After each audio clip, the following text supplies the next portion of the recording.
Chapter 2104. Noah's words pierced deeply into Zhuowei's heart, causing blood to rush to his head. "I'll kill you. I'll kill you." Zhuowei roared crazily. "I'll definitely kill you." Just as Zhuowei was about to charge out again, a hand gripped his shoulder tightly. "Unfortunately, it's almost time." Li Qingyin pressed down on his cracked mask with one hand and pressed down on Zhuo Ren's shoulder with the other as he spoke in an unquestionable tone. "The attack should have already begun. If we continue to stay here, we'll just be digging our own graves." Zhuowei glared angrily at Li Qingyin.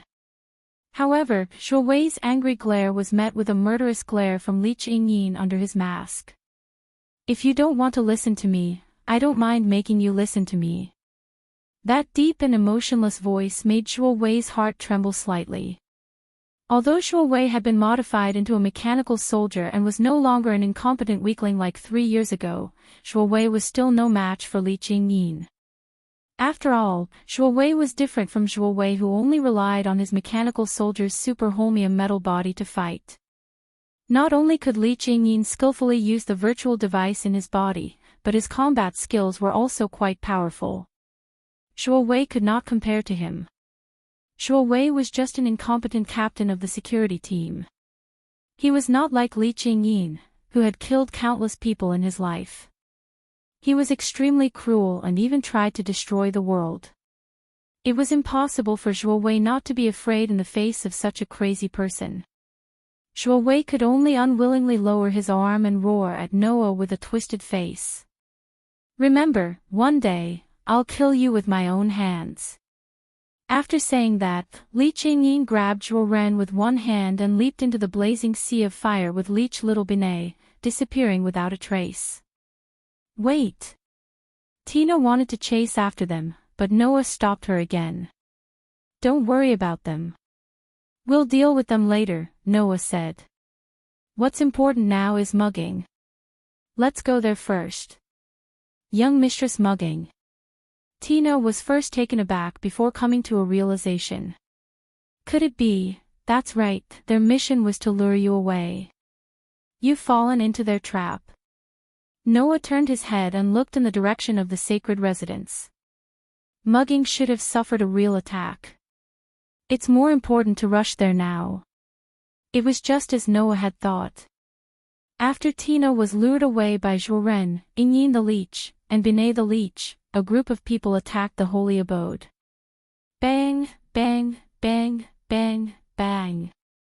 Amidst the chaotic gunfire, a group of people wearing bulletproof vests and gas masks were hiding behind cars, trees, and all kinds of cover, firing in the direction of the holy residence. The guards of the holy residence were fighting back. They used the entire holy residence as cover, holding guns and constantly shooting at the terrorist troops. Compared to 3 years ago, Holy Sun had obviously spent a lot of effort on the guards. The guards today were not as incompetent as they were 3 years ago. Although they were caught off guard, they still organized an effective counterattack and firmly blocked the terrorists outside the holy residence. Among them, Xia Shi also held a submachine gun and constantly pulled the trigger, letting the bullets rain out like raindrops, restraining the terrorists' footsteps. Behind Xia Shi, Mugging calmly held a knife, and beside her was Holy Sun. Bang! A grenade was thrown over, but it was shot by Xia Shi. It exploded in mid-air, setting off a strong wave of fire and impact. However, this grenade completely tilted the battle in the direction of the terrorists. As if they were inspired, the terrorists threw grenades one after another. Bang bang bang bang bang. Explosions sounded one after another, blowing up the guards of the holy residence one after another. Some were even blown away by the waves of fire and impact, rolling on the ground in a sorry state and crying out. Under the powerful firepower attack, the terrorists finally came out from behind the cover. Like an army, one by one, they approached Mugging and Holy Sun. "Miss Mugging." Xia Shi did not panic, but looked at Mugging calmly. "President Tiantong." Holy Sun tightly held his hands in front of him and cast his gaze on Mugging. Under the gaze of Xiaoshi and Holy Sun, Mugging only slowly put her hand on the hilt of the knife, and her eyes began to become sharp. Just as the knife ghost was about to show his power, an accident happened. Poochie! A strange sound suddenly sounded. In the terrorist group that came out in full force, the head of the attacker who rushed at the front suddenly exploded, splashing a large amount of blood and brain matter, and slowly falling to the ground. The sudden sacrifice caused the entire terrorist group to subconsciously stop in their tracks. However, the moment they stopped, the terrorists' doomsday also arrived. Shio shio shio shio shio. Sniper bullets suddenly cut through the air, with a sharp sound that surpassed the speed of sound, fiercely attacking point one by one. The terrorists' heads were shot through by the sniper bullets, and with the last cry of their lives, they fell to the ground and lost consciousness forever. The group of terrorists had no way to find where the enemy was, and suddenly panicked. However, the sniper bullets that brought death continued, and the terrorists fell one by one. Pools of blood stained the ground red. Seeing this scene, Mugging breathed a sigh of relief and smiled slightly. Looks like Tina made it in time. Obviously, when the attack came and Tina did not appear, Mugging had already guessed that Tina was lured away by someone else. Now, Tina had obviously defeated the interferer and joined the battle. Apart from Tina, there was no one else in Mugging's memory who was able to hit their target with a 100% accuracy rate. Moreover, Mugging had already discovered that Tina's Sandfeld had moved here and was investigating the scene. There was no clearer signal than this. Tina made it in time. Xiaoshi seemed to be relieved. Then there's no problem. They both belonged to the Fairy Tale Guild, and he was Tina's closest playmate, so no one knew how terrifying Tina's strength was better than Xiaoshi. To put it bluntly, if Tina was willing, even if she were to attack a large country, it would only be a matter of time before the country was destroyed, unless there was someone who had also reached the level of domain in the country. Even if it was close combat, which was her weakest point, the current Tina could easily defeat almost all of the cursed children. Once she went into sniping, which she was most proficient in, she was truly invincible. Therefore, in Xiaoshi's opinion, since Tina had made it in time, then there was no problem. However, the Holy Sun who had been protected all this time shook his head. No, it's not over yet. Yes. It was not over yet. Because, even though the terrorists were panicking after the unimaginable sniping, they still did not retreat. What did this mean? It meant that the terrorists were not willing to give up the attack, but it meant that they still had methods that they had not used yet. This thought was confirmed in the next second. Tisk, there's no other way. A guy who looked like the leader of the terrorists took out a communication device and shouted into it. Release that. Just as the leader of the terrorists finished speaking, a military helicopter flew over from midair. That's... Mugging and the Holy Sun seemed to have thought of something, and their expressions changed slightly. Xiaoshi focused his attention on another place. That was a large metal box that the military helicopter was carrying. The military helicopter that flew above the holy residence directly released the steel rope that was holding the metal box, and the huge metal box fell from mid-air and landed heavily on the ground. Quick! The leader of the terrorists hurriedly ordered. Open it. A few of the terrorists immediately ran around the metal box and pressed the combination lock. At this moment, Mugging, the Holy Sun, and Xiaoshi had an ominous feeling in their hearts. Chapter 2105. No one knew if Tina had the same bad premonition as everyone else, but a few sniper bullets immediately pierced through the air and shot the terrorists who were gathered around the combination lock, sending them to hell. Go again. Go again. All of you, go. The terrorist leader shouted in a voice that didn't sound rational at all, ordering the terrorists to go forward one after another, rushing to the side of the large metal box as if their lives depended on it. They operated the combination lock in an attempt to open the metal box. With so many sacrifices, the last password was finally pressed. Gotcha! Along with such a sound, the linked parts of the large metal box suddenly separated, as if disintegrating, falling in all directions. Whoa! Seeing everything in the large metal box, Mugging, Elysian, and Xiaoshi all gasped in shock. Bang! A sturdy leg came out of the iron box and landed heavily on the ground, causing a rumbling sound and a cloud of dust to rise. A huge creature walked out step by step, exposing its full appearance to everyone's vision. Looking at the behemoth, all the guards of the holy abode widened their eyes, the blood draining from their faces. Mugging, Elysian, and Xiaoshi also looked at the huge figure, falling into shock. In a word, it was a protozoan. However, it wasn't a normal protozoan. At least, normal protozoans definitely didn't have such a huge body. Its height was more than 10 meters. The length of its neck took up 3/4 of its height. Its head was the appearance of a standard reptile. Its body was like an elephant. Although its tail wasn't as long as its neck, it was still much longer than its body, and was very heavy. When it landed on the ground, even a casual drag could crush the ground. Its appearance was simply like a long-necked dinosaur from the dinosaur era, its 4 thick legs stomping heavily, causing the ground to tremble.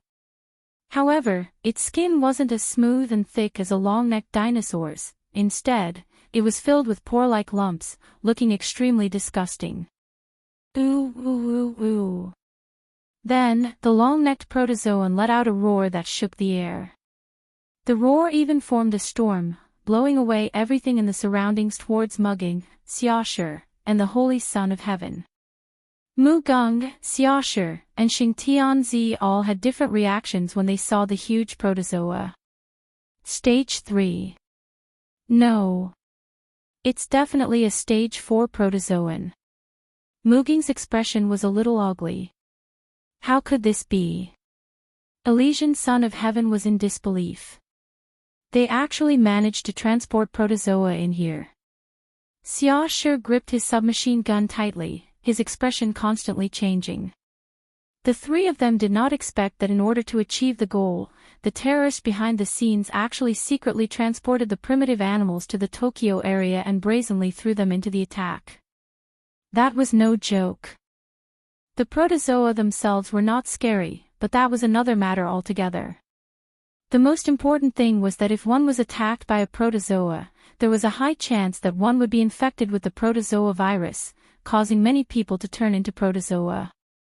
If it was not handled well and the protozoa virus spread in the Tokyo area, it would definitely be a disaster.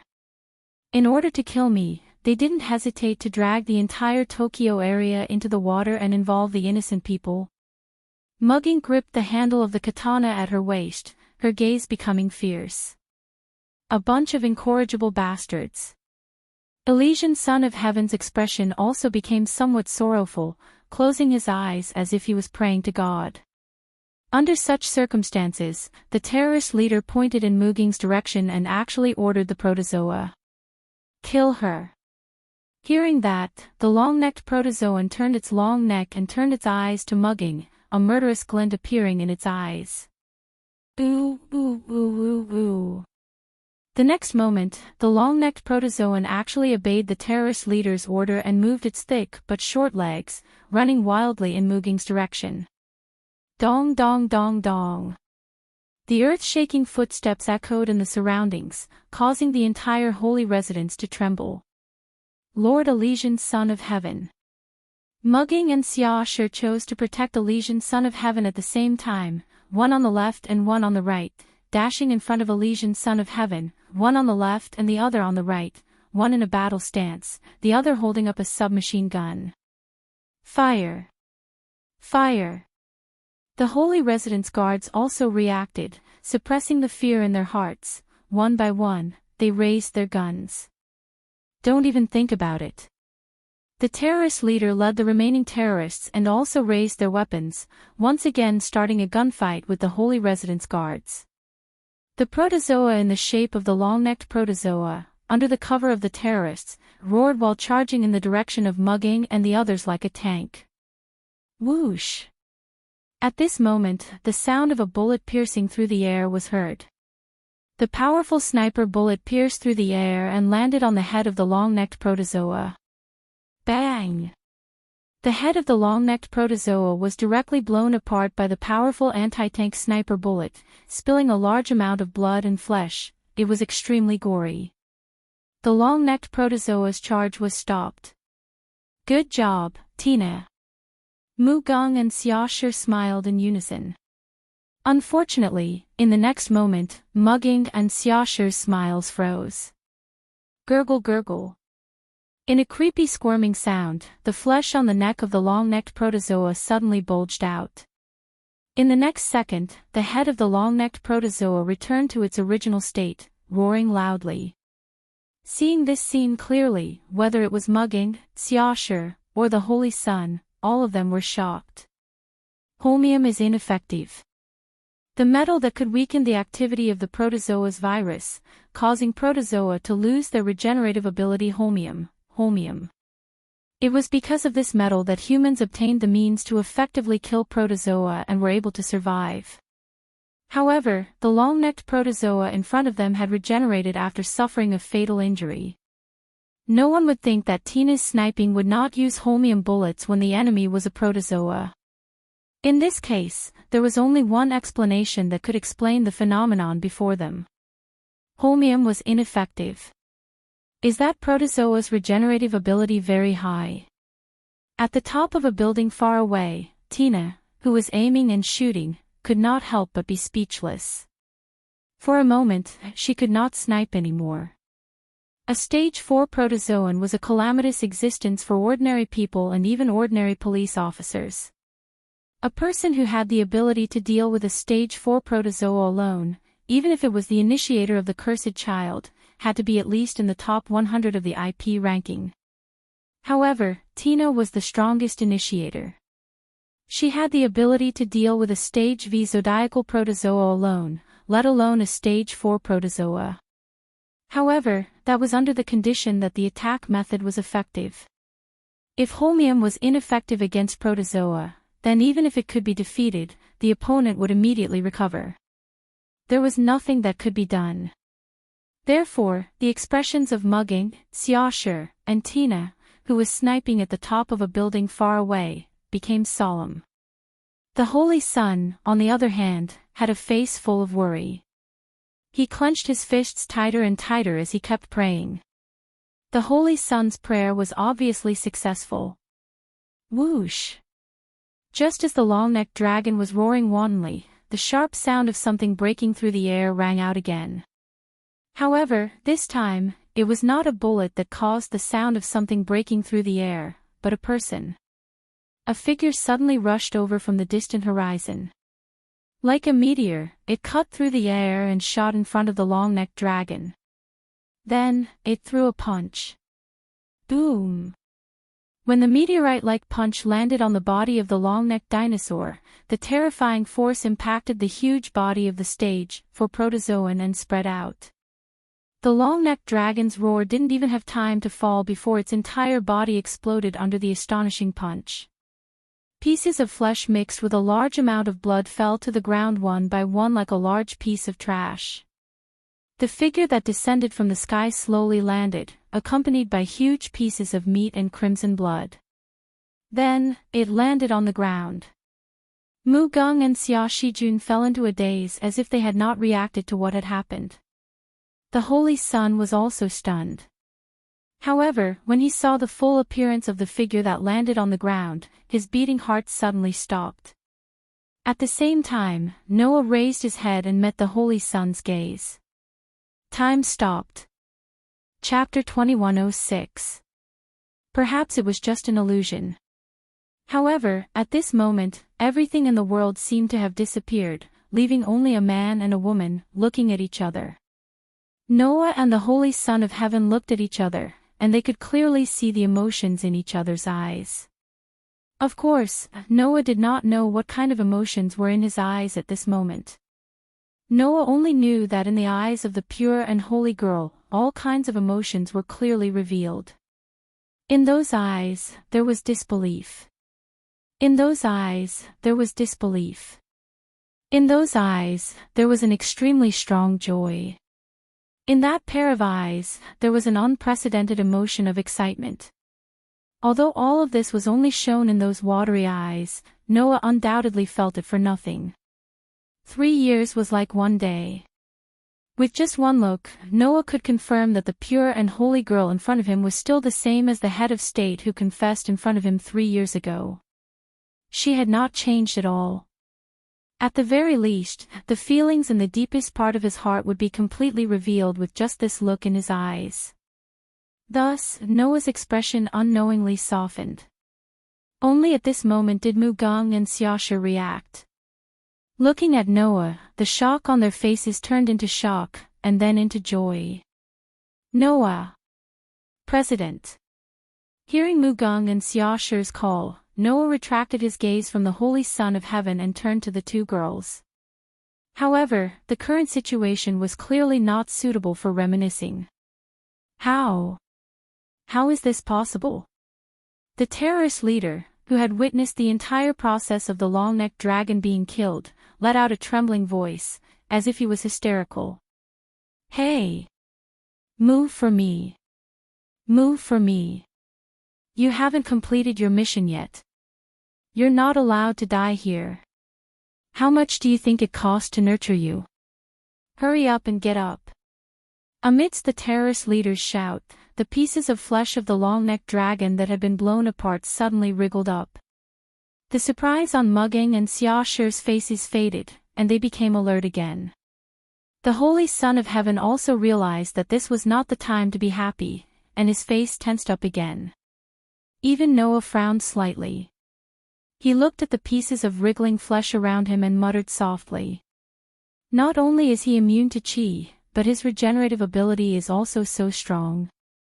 As mentioned before, there were differences in the regenerative abilities of protogut animals. Ordinary holmium weapons, which were weapons made from holmium, could kill individuals. Their regeneration ability was ranked at level 1. Most protozoa and originators belonged to this level. Those that did not belong to this level were defined as level 2. They were able to resist ordinary weapons and could only be defeated by beheading or burning them with fuel.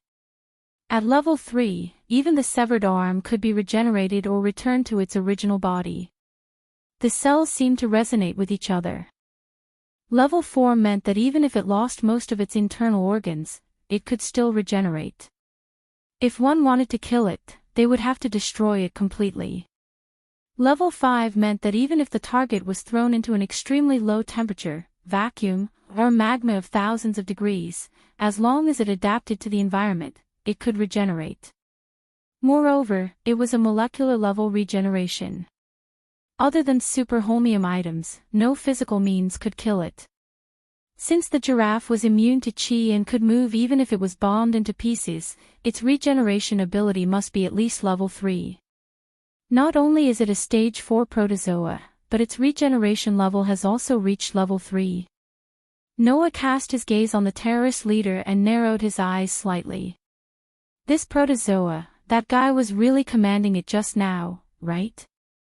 Let alone a stage 4 protozoa, even a stage I protozoa had never been heard of taking orders from a human. However, the terrorist leader had successfully ordered the stage 4 giraffe to attack. Leech Shadoween, Threat Protector, and Stage 4 Protozoa. All of them are cards that ordinary people can't have. Noah was deep in thought. Looks like the attack this time wasn't as simple as the rulers of various countries not being able to tolerate the existence of fairy tale. With this thought, Noah looked at Xiaoshe. Xiaoshe, you have incendiary bombs on you, right? It was just a short sentence, but Xiaoshe had already understood. The next moment, Xiaoshe took out a few incendiary bombs from his waist, pulled out the safety pin, and threw them directly at the giraffe's flesh. Bang bang bang bang bang. Following the sound of explosions, the incendiary bombs exploded and set off bursts of fire. The entire vast space in front of the holy abode was engulfed in flames. The fire engulfed the wriggling flesh of the long-necked dragon, slowly burning.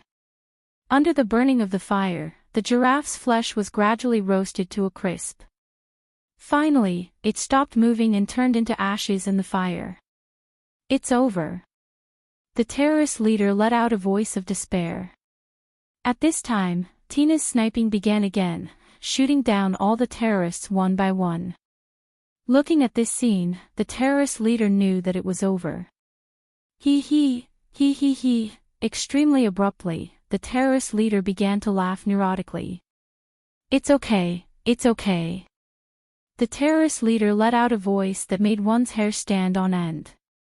Even if we fail this time, next time, we will definitely succeed. In the end, the world will definitely belong to us, to our Five Xiong Association. Five Xiong Association. Mugging and Xingtianzi both had a reaction to this name. Five Xiong Association. Noah was slightly startled. Noah had never heard of this name before.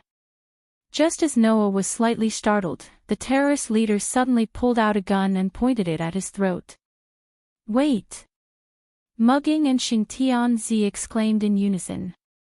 But, at this time, it was already too late to stop it. Bang! The sound of the gunshot echoed clearly in the sky above the blazing holy abode. The terrorist leader slowly fell to the ground.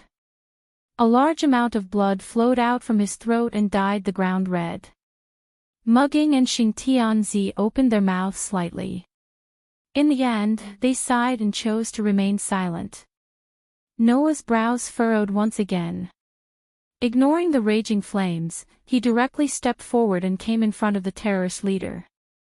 He squatted down and removed the other party's gas mask.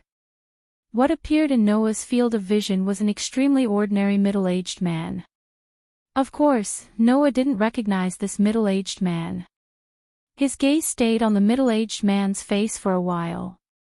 Noah then turned to the middle-aged man's body and began to inspect.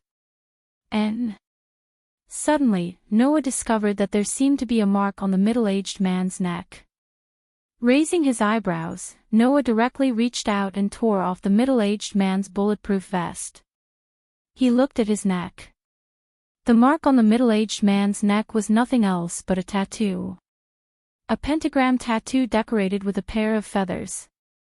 A pentagram tattoo decorated with feathers. Noah whispered. Five Xiong Association. Noah didn't know what this so-called Five Xiong Association was. However, from the fact that the other party's members could control protozoa, it was definitely not an ordinary organization. Moreover, this organization was very likely to have people who could carry out the transformation surgery of the new human creation plan. If this wasn't the case, then Threatjewel wouldn't have become a mechanical soldier. I'm afraid that it's not an ordinary person who can carry out the transformation surgery of the new human creation plan, right? After all, it might not be too difficult to inject a brain fragment into a protozoan virus and restore it, but it was definitely not as easy as it sounded to fit a restored brain into a mechanized body, allowing the brain to smoothly drive the entire mechanized body and maintain its rationality and thought processes. In addition, Li Qingyin also appeared and moved together with Threatjewel, who was reborn. This so-called Five Xiong Association was definitely not ordinary. Of course, whether or not Threatjewel was a member of the Five Xiong Association still needed to be proven. Perhaps, like Li Qingyin, who was once employed by the Heavenly Chrysanthemum, Threatjewel was only hired by the Five Xiong Association and became the other party's hired thug. In this case, whether or not the person who helped Threatjewel with the transformation was a member of the Five Xiong Association also needed to be carefully considered. I just came back and there are already a lot of things to do. Chapter 2107. The ambush came to an end just like that. In front of the Holy Abode's plaza, the Holy Abode's guards were organizing people to put out the fire, gradually extinguishing the flames that Xiaoshi had ignited with the incendiary bombs. Noah, Mugging, Elysian, and Xiaoshi, along with Tina, re-entered the Holy Abode's guest hall. Seriously, where have you been these 3 years? Mugging put her hands on her hips and threw a tantrum at Noah, as if she was accusing him. You haven't made a single call, you haven't sent back a single message, even your whereabouts are a complete mystery, even the guild's intelligence department didn't have a clue, and the various countries in the world couldn't find a trace of you. Those who don't know would really think that you were swallowed by some protozoan. When Mugging was throwing a tantrum, Xiaoshi and Tina also stood on his left and right, and they had no intention of mediating at all. They looked at Noah with one of their eyes full of blame and the other full of indignation. 3 years ago, no matter whether it was Xiaoshi or Tina, although they were both frigid and muddle-headed, the only thing they had in common was that they were very close to Noah, and very clingy to Noah. But now, neither Xiaoshi nor Tina spoke up for Noah, clearly worried that Noah had really met with some mishap, which was why they were so angry when they saw him again. Even the more docile Elysian chose not to speak up for Noah at this time, only sitting there, staring at Noah, as if waiting for Noah to give an explanation.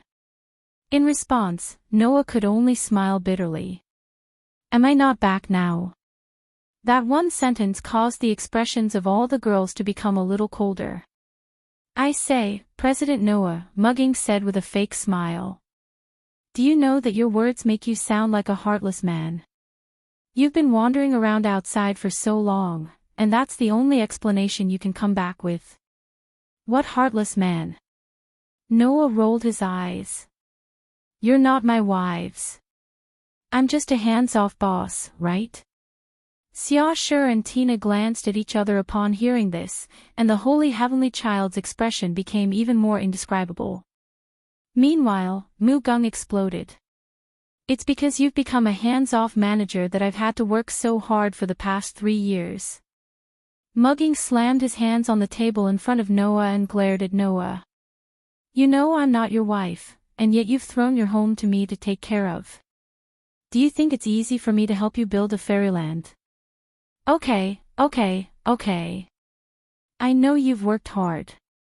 I'll definitely give you a satisfactory compensation later, okay? Noah didn't know whether to laugh or cry as he pressed Muging's shoulder and pushed her back to her seat. What's the matter? Let's talk about it at home, okay? Not your wife's housekeeper. Noah's teasing words made Mugging grit her teeth in anger.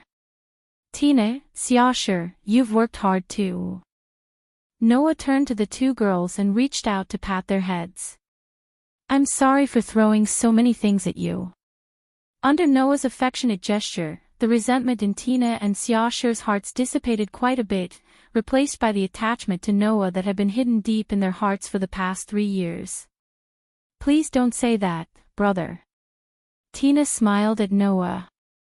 You've changed my fate as a dirty assassin, and let me find a true home. Compared to the shameful work I've done before, the things I've done in the past 3 years really aren't hard at all. I think so too. Xiaoshi's expression didn't change, but his eyes were fixed on Noah. If it weren't for the president, I might have died long ago, not to mention getting a new life. I'm very satisfied with my current life, and I don't think it's hard at all. That's good. Noah patted Tina and Xiaoshi's heads affectionately. I'll have a good chat with you later.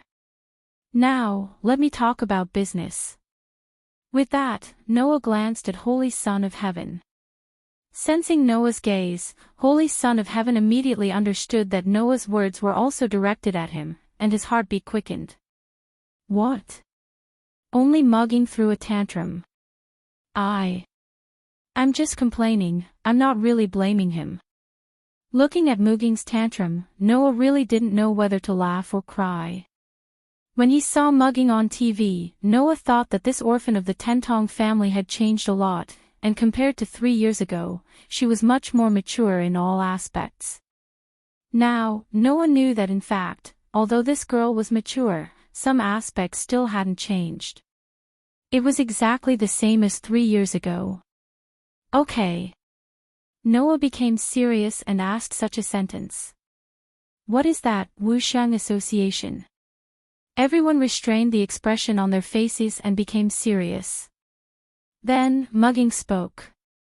Actually, we don't know the origin of this so-called Wuxiang Association. You don't know? Noah was a little stunned.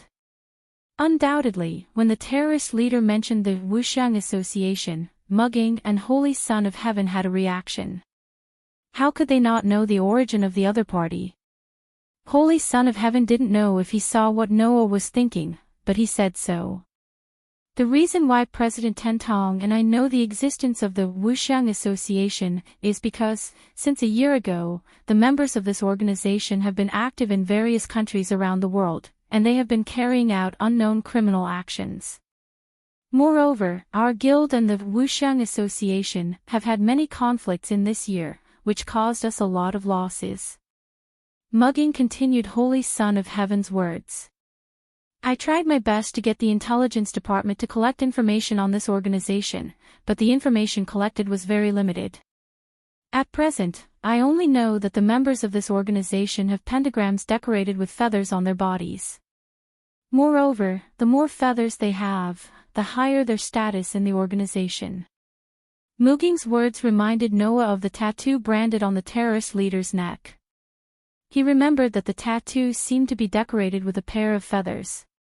In other words, the terrorist leader's level in the Wuxiang Association was 2 wings, which was only 1 level higher than the most basic member. Is there no way to confirm who is behind this organization? Noah asked. Do you only know the organization's hierarchy and member characteristics? There is no way to confirm, at least for now. The person behind the Wuxiang Association has not been confirmed. Mugging replied. The only information that can be confirmed is that the top operatives in this organization have 5 wings tattooed on their body, and it seems that there is more than one person. Other than that, there is no way to confirm the authenticity of the information. There is no way to confirm the authenticity of the information. Noah closed his eyes, then immediately opened them again, and asked very abruptly. Then, in this information, is there a part of the highest person in charge related to the Mechanized Soldier Project? The highest person in charge related to the Mechanized Soldier Project? The girls suddenly froze. In order to fight against Protozoa, the plan to use the power of Ryum to create the strongest soldiers, the Mechanized Soldier Project. The highest people in charge of this project were the 4 scientists who were known as having the smartest minds in the world. And these 4 scientists were the following people. The highest person in charge of the Australian branch, Obelisk, Arthur Shannock. The highest person in charge of the American branch, Next, Ayn Rand. The highest person in charge of the Japanese branch, New Human Creation Project, Muroto Jean. And the highest person in charge of the German commander's Mechanized Soldier Project, Albrecht Grunewald. Because they had the smartest minds in the world, these 4 people in charge of the Mechanized Soldier Project were also known as the 4 Wise Men. Rintaro was the mechanical soldier created by the highest person in charge of the Japanese branch New Human Creation Project, Muroto Jean. Hino was the mechanical soldier created by the highest person in charge of the American branch, Next, Ayn Rand. Therefore, the people present were no strangers to the highest person in charge of the Mechanized Soldier Project. The question was, why did Noah ask this question? When Mugging, Xingzi, and Xiaoshi were puzzled, Hina explained for everyone. Before the attack began, the people who led me away were 2 mechanical soldiers. Mugging and Xingzi's expression changed. Chapter 2108. Both Mugging and Seiko were the supreme commanders of their respective regions. Therefore, no one knew better than Mugging and Seiko what the appearance of the 2 mechanical soldiers meant. In the past, in order to defeat the Protozoa, the 4 scientists known as the 4 Wise Men gathered together and launched the Mechanized Soldier Project, intending to use it to fight against the Protozoa and save mankind. However, after the cursed child was confirmed, the project was disbanded. The reason was simple. It was because it cost a lot to build a mechanical soldier. Take Rintaro for example. His metal prosthetic limbs were made from Suenai. Not to mention the labor required in the manufacturing process, just the Sueni metal alone required a lot of money. Although Sueni was only an alloy, in the current era where the protozoa were rampant, Sueni was a precious metal that even protozoa with a level 5 regenerative ability had a chance of eliminating. Its value was definitely much more expensive than gold of the same amount. Just think about it.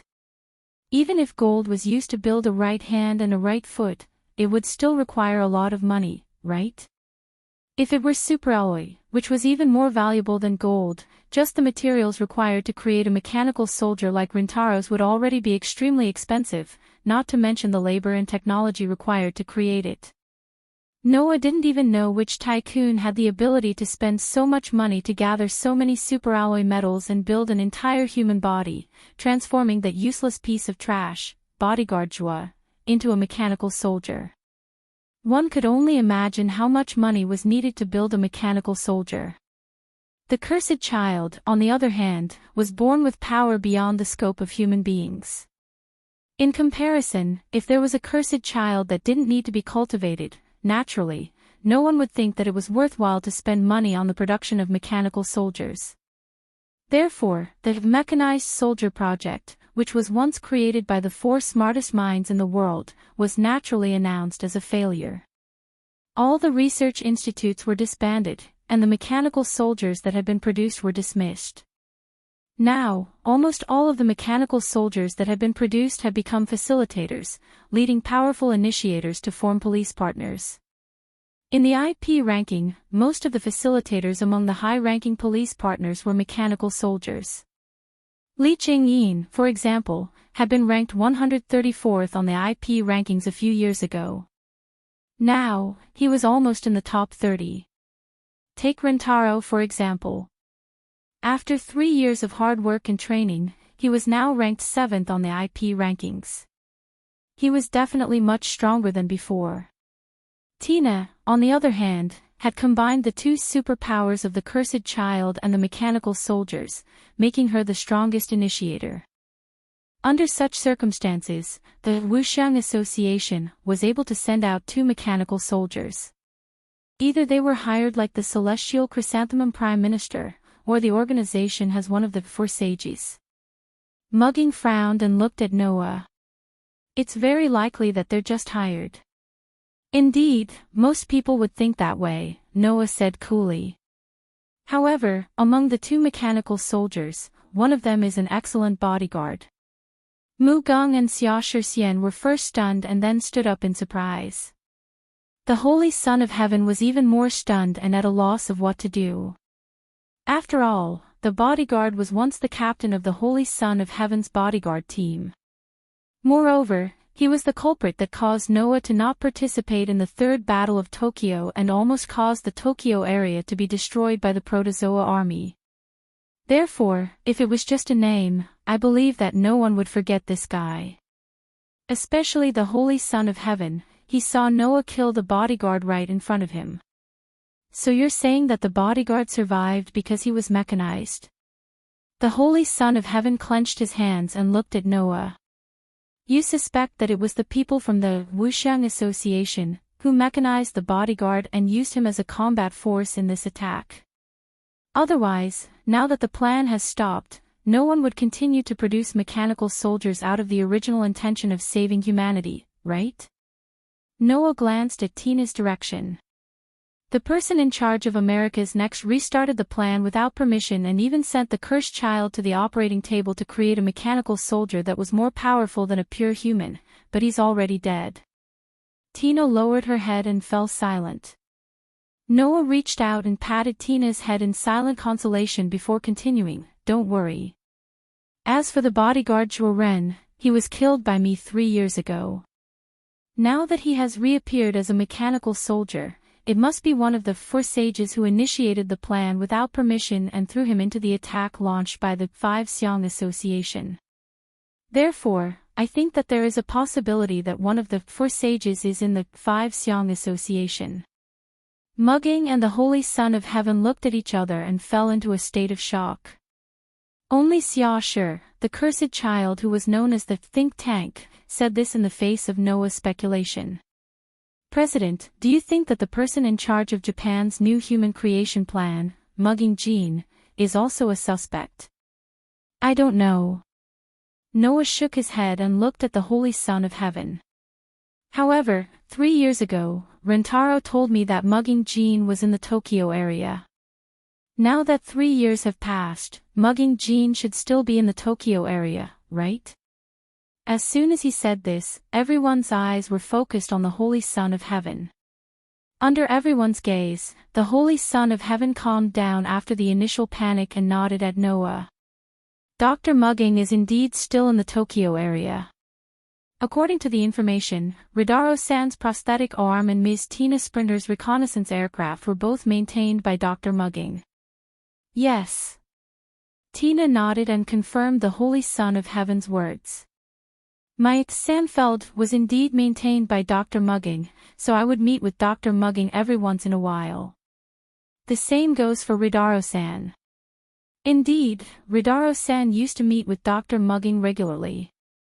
Although I have never met Dr. Mugging, I have heard a lot of rumors from Ridaro-san, Mugging said hesitantly.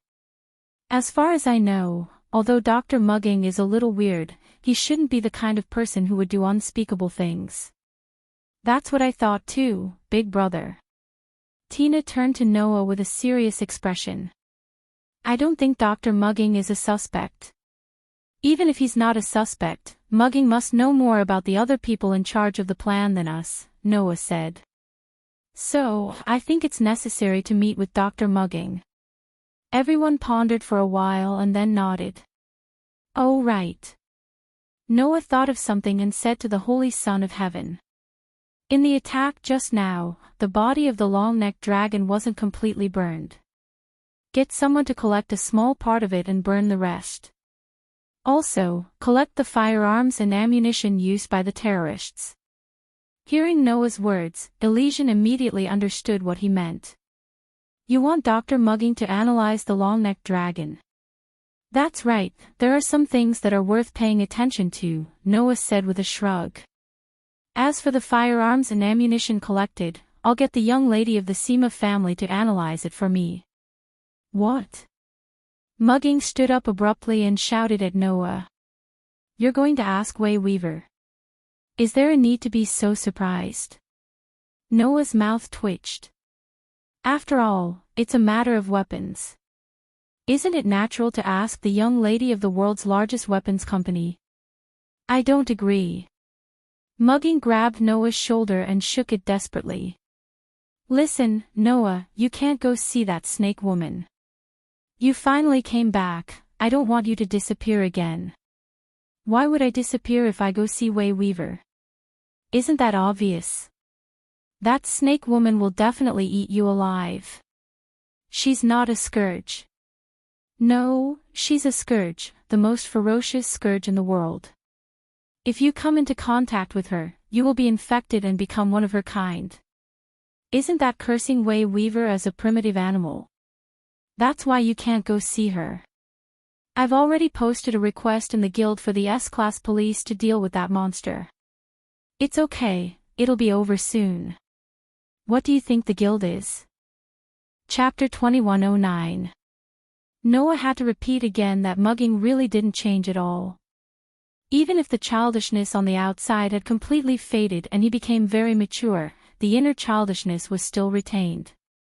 It had been 3 years, but when it came to Weaver, mugging still had a bitter and agitated look. This made Noah really begin to doubt whether it was a wise choice to let mugging handle the guild. Noah could only be glad that now that Fairy Tale had the ability to become the world's overlord, mugging was also entangled with all kinds of things.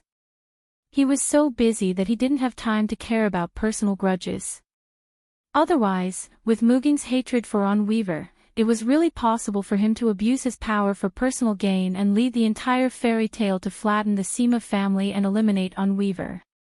In the end, in a flurry, Hina and Xiaosher finally stopped and planned to imprison Noah with handcuffs. They didn't want to let Noah see mugging. And because of Mugging's disturbance, the original serious business couldn't be discussed, so many problems were not mentioned. For example, During the attack, the question of how the military helicopter used by the terrorists was able to smuggle the long-necked protozoa into the Tokyo area had yet to be solved. Of course, this problem was no longer a problem that Noah and the others needed to pay attention to, but as the ruler of the Tokyo area, Shingzi needed to pay attention to it. Therefore, after Muging's disturbance, the following matters became somewhat unimportant.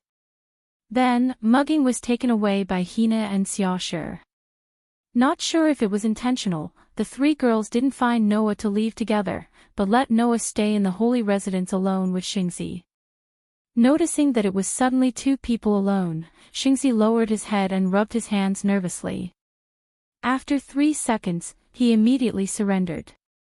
I'll let people collect the long-necked dragon's body and the terrorists' guns and ammunition, you go to my room first. After leaving such a sentence, Shingzi ran away without a trace. Noah could only smile bitterly, and according to his memory, he came to Shingzi's room. Katja, with the slight sound of the door opening, the boudoir, which was regarded as an idol by the people in the Tokyo area, entered Noah's field of vision and was fully presented. It was a room that was no different from the image in Noah's memory. In other words, in 3 years, Shingzi's room didn't change much, and it was still exactly the same as 3 years ago, exactly the same as Noah's memory. The position of the bed didn't change. The position of the furniture didn't change. The position of the table and chairs didn't change. Even the fluttering curtain in front of the window didn't seem to change, it was still as white as 3 years. Shingzi's room, Shingzi's SS, Shingzi. Shingzi's right. 8 teeth. It was a piano. Shingzi's teeth, S. Back then, when he first came to this room, Noah was also attracted by this piano. However, it was different from now. At that time, he was only attracted because he wanted to play a song on a whim. Thinking back to that time, Noah sat down, closed his eyes, and recalled the piano skills that he hadn't used for a long time. His hands involuntarily began to play. Ding! The sound of the zither, which was as light as a bell, became the first note that Noah pressed. In the next second, an exceptionally pleasant tune began to play rhythmically, reverberating throughout the entire room. It was a song that could awaken memories. The first time he came to this room and played the piano on a whim, Noah played this song. At that time, Noah put his emotions into this song. He left the fairy tale world and established the fairy tale guild in another world. He fought against various evil forces for more than a year. At that time, Noah put his emotions into the song. He missed his hometown, missed his companions in the guild, and missed his family. Perhaps it was because of the emotional relationship. At that time, the song that Noah played was undoubtedly very beautiful. Even Shingzi was attracted to it. Come to think of it, that should be the beginning of Noah's first private communication with the Holy Son of Heaven. If it wasn't for that song, perhaps Sage Son of Heaven wouldn't have had the chance to fall in love with Noah. Thinking of this, Noah once again played this song. What he put into it was not the thoughts of his hometown or his family, but the memories of the past. He recalled the first time they met, but because of a dispute due to different standpoints, that holy girl showed selflessness. He recalled that when he defeated the Scorpio constellation, but because he couldn't deal with the main culprit, Chrysanthemum Tendo, that holy girl was speechless. He recalled that when Chiwu Zhongshuan came to Tokyo for talks, but because he couldn't understand the dictator, that holy girl showed helplessness. He recalled that when the Third Battle of Tokyo broke out, but because she couldn't get his help, that holy girl showed helplessness. Also, when he was about to leave this world and start a new journey, in order to express her feelings to him, that holy girl showed shyness and reluctance. All of these, accompanied by Noah's memories, were poured into this song. Along with each syllable, each section of rhythm, they jumped in the surrounding space. After a long time, the song full of memories gradually came to an end. Noah stopped playing and opened his eyes. In the next second, Noah saw it. At the door of the room, a holy girl wearing a wedding dress stood there, both hands covering her mouth. Her cheeks were already wet, and tears kept dripping down. Seeing this scene, Noah was not surprised, nor did he panic. His heart was filled with inconceivable calmness. Standing up, step by step, he walked in front of the Holy Son of Heaven. Noah stretched out his hand and gently wiped the girl's tears, gently asking, "Why are you crying?" The Holy Son of Heaven didn't answer immediately, but still let Noah wipe away her tears. After a long time, she squeezed out a voice with difficulty. "I don't know why, but I feel like crying. You really don't know why." Noah helped the Holy Son of Heaven wipe her tears as he said this. "Isn't it because you feel wrong to wait for me for so long? Is that why you're crying?" The Holy Son of Heaven shook her head and whispered, "I don't feel wronged. I just feel that it's great that you can come back." This one sentence expressed all the feelings in the girl's heart. Noah silently wiped away the tears on the girl's face, then reached out his hand and gently hugged the country's head of state, who was idolized by the people of Tokyo and even other regions. The Holy Son of Heaven stopped crying, her face slightly reddened, but she didn't resist. She obediently snuggled into Noah's arms, listening to his heartbeat. She felt an unprecedented sense of happiness, spreading throughout her heart. Then, Noah spoke.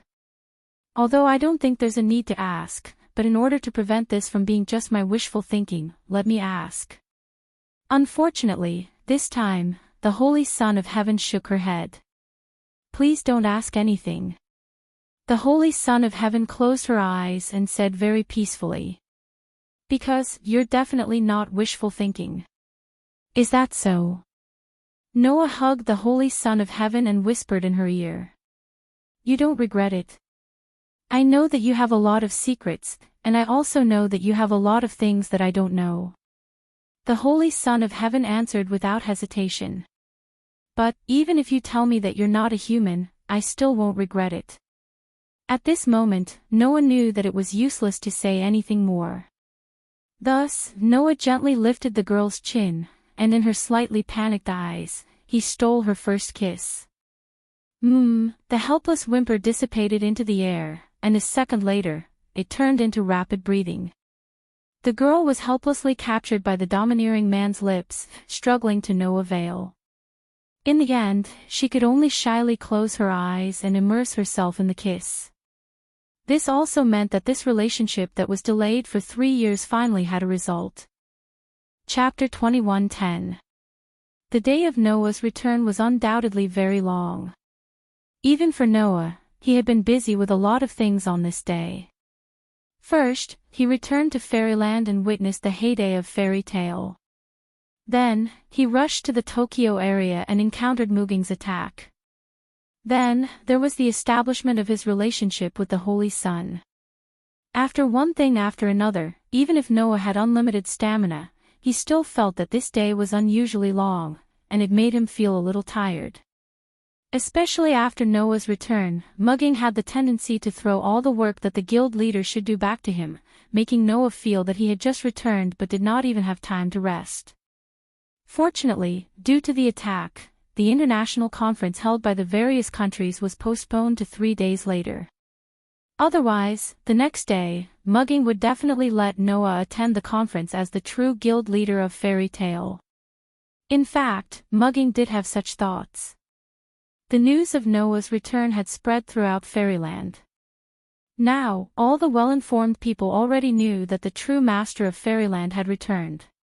Under such circumstances, the various countries' representatives who had been on guard against Fairyland would not know that Noah had returned.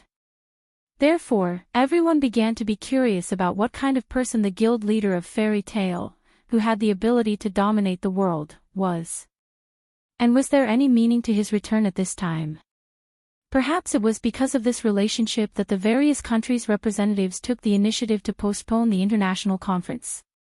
After all, in order to achieve something in the meeting, everyone needed some time to prepare in the face of Noah, who had appeared out of nowhere.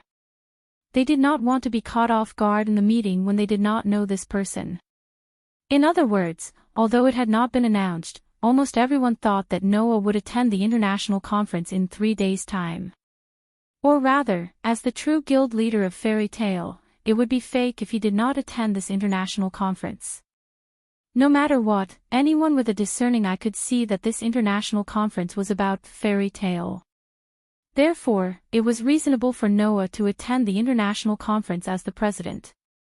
Not only did the others think so, but Mugung also thought so. Since Noah was back, it would be more appropriate to hand over the international conference to Noah. In response, Noah said helplessly, "Don't worry. Things have to be done one by one. Since the international conference is 3 days later, we have to settle the rest of the things in these 3 days." What is it? Wuxiang Association. This mysterious organization that had appeared out of nowhere, it was impossible not to know about it.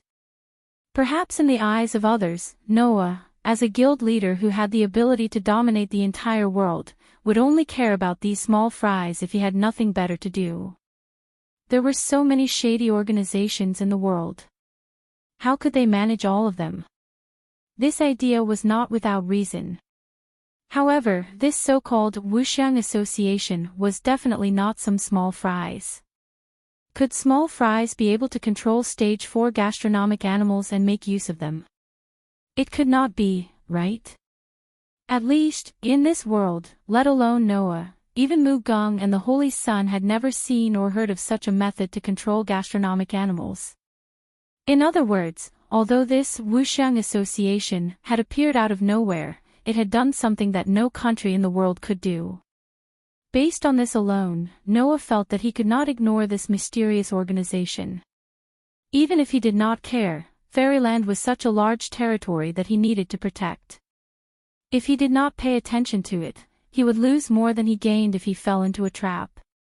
If Noah, who had killed countless gods, were to suffer in the hands of a group of humans who were worse than scum, then he should really find a place to end his own life.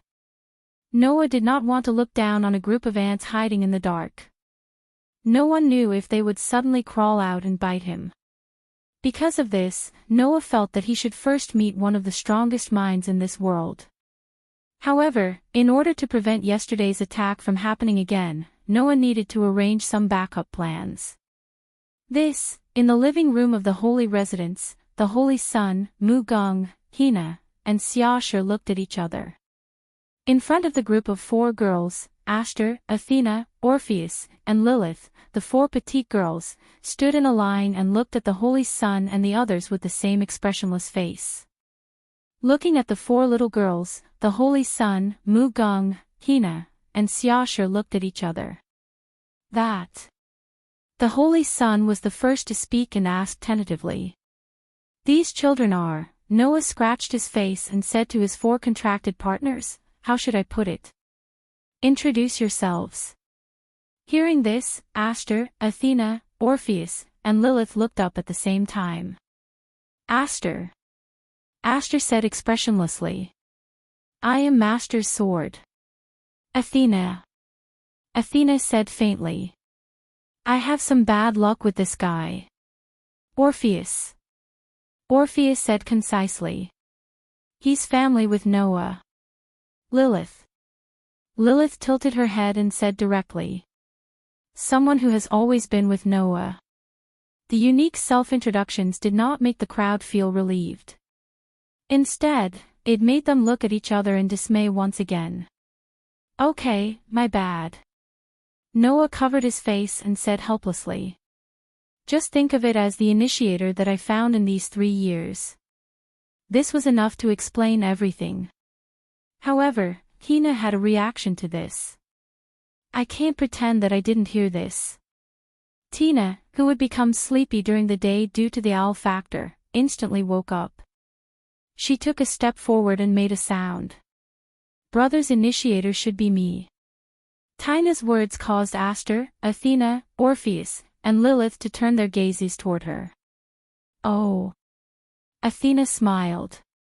"So you want to steal Master from us, right?" Moss. Master. Hina's expression became interesting. So that's how it is. Mugging and Xiaoshe were shocked. They took a few steps back and looked at Noah in a completely different light. So you've been playing this game for the past 3 years. You.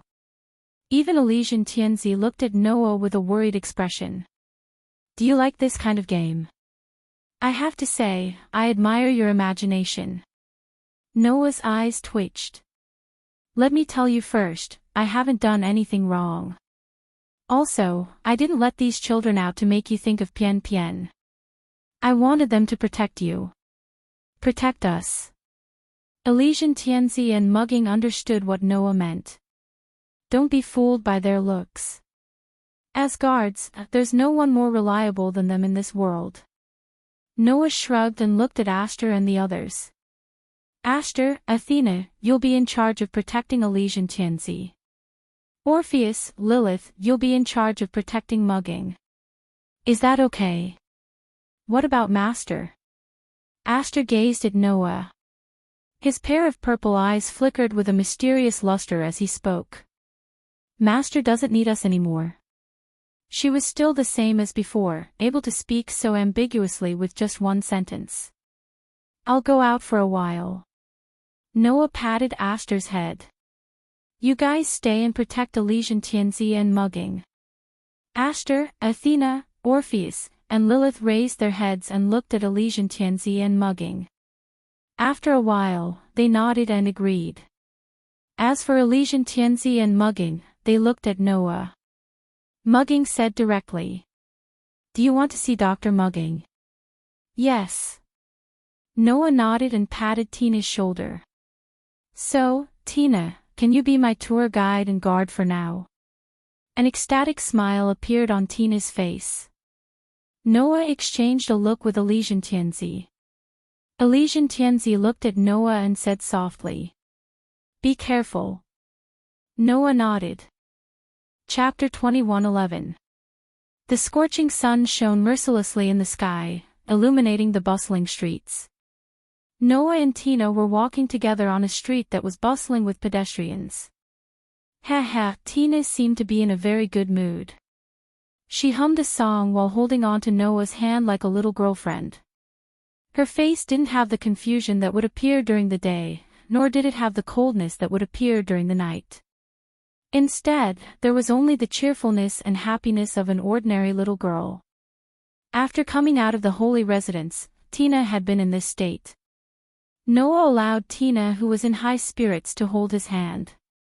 Looking at Tina, who was in a very good mood, he couldn't help but smile and ask. What made you so happy? Of course it's going out with Big Brother.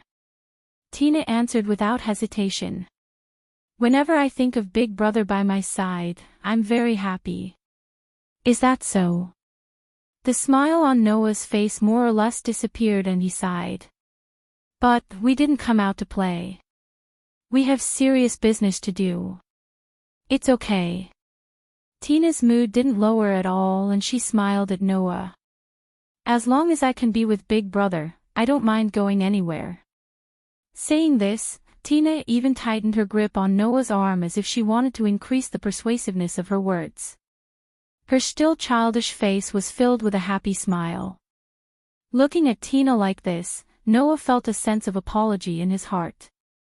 Undoubtedly, it was he who brought this child into fairy tale and changed this child's life without permission.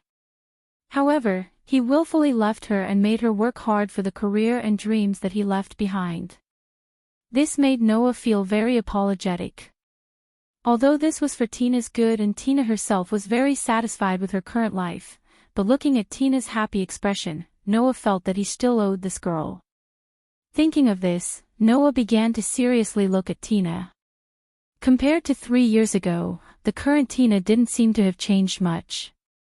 A head of long silver hair that draped over her shoulders gently flowed. A pair of blue eyes that were as beautiful as water ripples. A childish face that was as cute as a doll.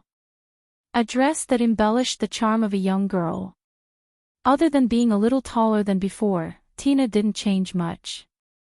After all, the difference between a 10-year-old girl and a 13-year-old girl wasn't that big. Even if there was a saying that a girl changes 18 times between childhood and womanhood, Tina still hadn't reached that age. In another 2 or 3 years, the changes would probably be much greater than now. However, compared to the first time they met, the current Tina was undoubtedly much brighter than before. At least, that was the case when she was with Noah. Hence, at this moment, in the eyes of outsiders, Tina was an extremely cute foreign girl, and she attracted the gazes of many passers-by. That child is so cute. Yeah, and she's a foreigner. She's like a doll. I want a hug. Yeah, but why do I feel like I've seen this child somewhere before? The whispers of the passers-by were clearly heard by Noah, and he cursed in his heart. Unlike before when she was only active as an assassin in the inner world, the current Tina was known to all as the ace of the fairy tale, the world's strongest initiator. Under such circumstances, Tina had also been on TV many times and must have received a lot of attention. If she was recognized here, it would be a little troublesome, wouldn't it? After all, although the Tokyo area was an ally of Fairyland, there were still many humans in this area who hated the cursed child. Who knew if there would be someone with brain damage who would suddenly run out to cause trouble? With this in mind, Noah patted Tina's hand and said softly, "Let's pick up the pace." Hearing this, Tina was slightly taken aback but immediately noticed the situation around them and nodded understandingly. However, Noah still clearly noticed the slight disappointment in Tina's eyes. Seeing this, Noah smiled helplessly and patted Tina's head. "Don't look so disappointed, we'll come out together again next time." Tina's eyes lit up and she smiled again. With Noah in tow, she quickened her pace and walked forward. Not long after, the two came to the front of a hospital. It was a hospital affiliated to a university. Under Tina's lead, Noah walked into the affiliated hospital, and the strong smell of disinfectant immediately wafted into his nose. In the hospital, many doctors in white coats and nurses in nurse uniforms saw Noah, but when they saw Tina beside Noah, their expressions immediately changed and they chose to stay away. It seemed that the doctors and nurses here had some understanding of Tina's identity. Tina seemed to have gotten used to this. She walked up to the counter and asked the lady at the counter, "I'm sorry, I'm looking for my room, doctor." "The doctor is at the usual place." It seemed like it was not the first time the receptionist had dealt with Tina, and she said directly, "Just like before, just go there." "Understood." Tina nodded, then returned to Noah's side and held Noah's hand with a smile on her face. "Big brother, come with me." Noah naturally didn't have any objections to this, and he followed Tina toward the northern staircase. Maybe it was Noah's illusion. From here on, the number of pedestrians seemed to decrease a lot. And at the end of the corridor at the stairs, there was a square cave on the ground. At first glance, it looked like a trap. But upon closer inspection, there was actually a steep flight of stairs inside the cave. Standing in front of the stairs, Noah only felt a strange smell faintly coming from inside, which made Noah frown slightly. Unfortunately, Noah was not unfamiliar with this strange smell. Because, it was the unique smell of corpses. "Tina," Noah said with a strange expression. "Is this a morgue?" "Yes." Tina also let out a bitter laugh. "Doctors usually live in the morgue." Noah's mouth twitched. The world's most powerful brain lives in a morgue. What kind of hobby is this? With this thought in mind, Noah followed Tina down the stairs and entered an underground tunnel that had a bit of a haunted house atmosphere. And at the end of the tunnel, there was a door carved with an exaggerated demon statue. Looking at this door, Noah began to confirm that this was definitely a strange person. Only Tina, with a look of indifference, pushed open the door and walked in. What appeared in front of them was a dark but surprisingly spacious room. There was an operating table, a desk, sophisticated instruments, a blackboard full of formulas, and so on in the room. It did not feel like a morgue, but more like an operating room or a research institute. Noah could even see that there was a corpse that had been embalmed lying on the operating table here, and there were also culture tanks filled with the corpses of primitive animals, which made his hair stand on end.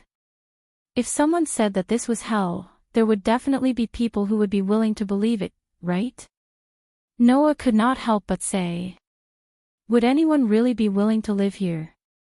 I don't think so. Tina's tone was full of uncertainty. But the doctor is a very strange person. In other words, the doctor really liked to live in a place like this. Noah was speechless.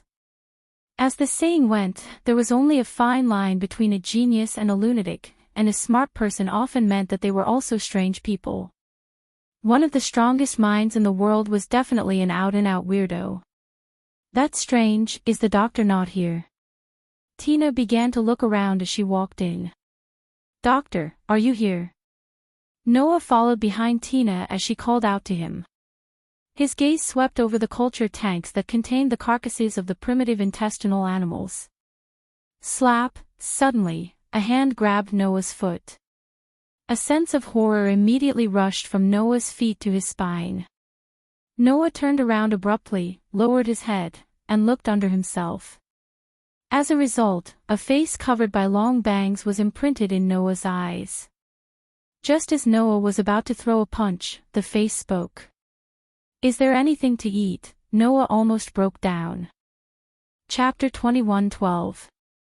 In the dim morgue, a woman in a white coat was sitting in front of an office desk. She was desperately eating the white rice in the lunchbox in front of her, covering her entire face with rice grains. Noah and Tina sat side by side in front of each other, and both of them fell into a state of speechlessness at the sight of each of them gorging themselves like hungry ghosts. Especially Noah. Not only was he speechless, but he also had an indescribable feeling in his heart.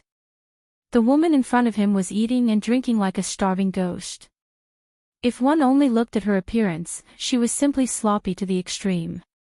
His skin had a sickly pallor. Her bangs were messy and long, covering half of her eyes. Undoubtedly, she had a pretty face. However, her eye sockets were slightly sunken, and there were dark circles around her eyes. If it weren't for the fact that she was wearing a white coat, no one would believe that this woman was one of the smartest people in the world. That's right.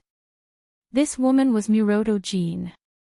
She was one of the people in charge of the Mechanical Soldier Project, the chief doctor of Rintaro, and a great scientist who was determined to save mankind with mechanical soldiers. Is this what they mean by, don't judge a book by its cover? Even though I had the same thought when I first met the doctor, it's a little rude of you to say that, big brother. Noah and Tina both wore wry smiles on their faces as they looked on at Miroto, and their emotions were extremely complex. After an unknown amount of time, Miroto finally finished her lunchbox. Phew. Miroto Jean let out a long sigh of relief. I'm finally alive. Noah and Hina looked at each other. Doctor. Hina raised her hand and asked meekly. How long has it been since you last ate? How long will it take? Miroto placed the lunchbox on the table and asked without any hesitation. It's been about a week. 1 week. Tina was taken aback. Then why didn't you go out to eat? You want me to go out? Miroto Jean raised an eyebrow and said without hesitation. Then I might as well die here. Tina was rendered speechless by this invincible statement. The corners of Noah's eyes twitched. It's just going out for a meal. Why do you have to risk your life? Isn't that obvious? Muito Kino said sternly. Today's world is completely finished. Everywhere is filled with the disgusting smell of men's sweat and the disgusting smell of women's perfume. Moreover, there's also sunlight. If I'm exposed to it, I'd rather die here. Die from exposure to light. Noah felt that his worldview had been broadened. And it's a serious case of squatting at home. Anyway, I have a computer. Even if I don't step out, I can know what's going on outside. Since that's the case, what's the point of going out? Muido Kino waved her hand in disgust. My world only needs this little bit of land. I don't need anything else. What's important is. Noah and Tina unconsciously leaned forward. Then, Muido Kino smiled. What's important is that it's very tiring to go out, so I don't want to go out. Tina almost lost her balance and fell to the ground. Noah's lips twitched, and he turned his head away as if he couldn't bear to look at her. So, she wasn't just a weirdo. She was also a weirdo. At this moment, Muido Kino seemed to have noticed Noah. She looked at Noah for 3 seconds before losing interest.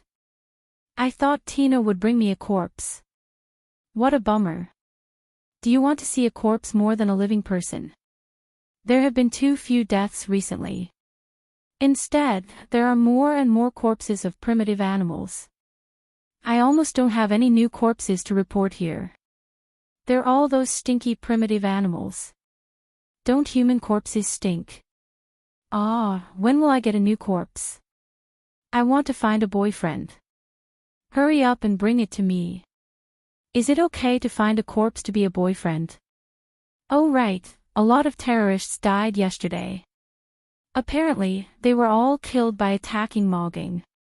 Why don't you bring them here? I'll play with them. I'll dissect them. She was definitely going to say play with them, right? Seeing Muido Kino complaining, Noah felt like his ability to complain had skyrocketed. Even Tina didn't know what to say. She looked at Noah as if she was about to cry. I'm sorry, brother. Even though I've been with Dr. Muido for 3 years, I still can't get used to it. It's okay, it's good that you're not used to it. If he got used to it, he would definitely become the second weirdo that people couldn't bear to look at. Noah patted Tina's head comfortingly. He then looked at Muido Kino, who was laughing at him. You're Dr. Muido, right? I've heard a lot about you. I feel that in this era, many people have begun to gradually forget about me. Because I don't go out, and I'm not as passionate about research as before. Now, I'm just a doctor who likes to dissect corpses. Muido Kino glanced at Noah. On the contrary, I feel like I should say that I've heard a lot about you. Oh. Noah raised his eyebrows. Do you know me? Although I don't want my memory to be so good, at least I can still remember things that happened a few years ago. Muido Kino looked at Noah with a half-smile. The founder of the famous Cursed Child Shelter, the most primitive person who changed the world, and now the leader of a civilian guild that has the ability to become the world's overlord. You should have heard of him before, right? Muido Kino turned around, poured a cup of hot coffee from the kettle, and said. Besides, the little brat and the little girl who often come to my place have mentioned your name more than once. I'm still thinking about when I'll have the chance to meet you. I must see what you look like, the person who started the new era. The person who started the new era. Noah chuckled.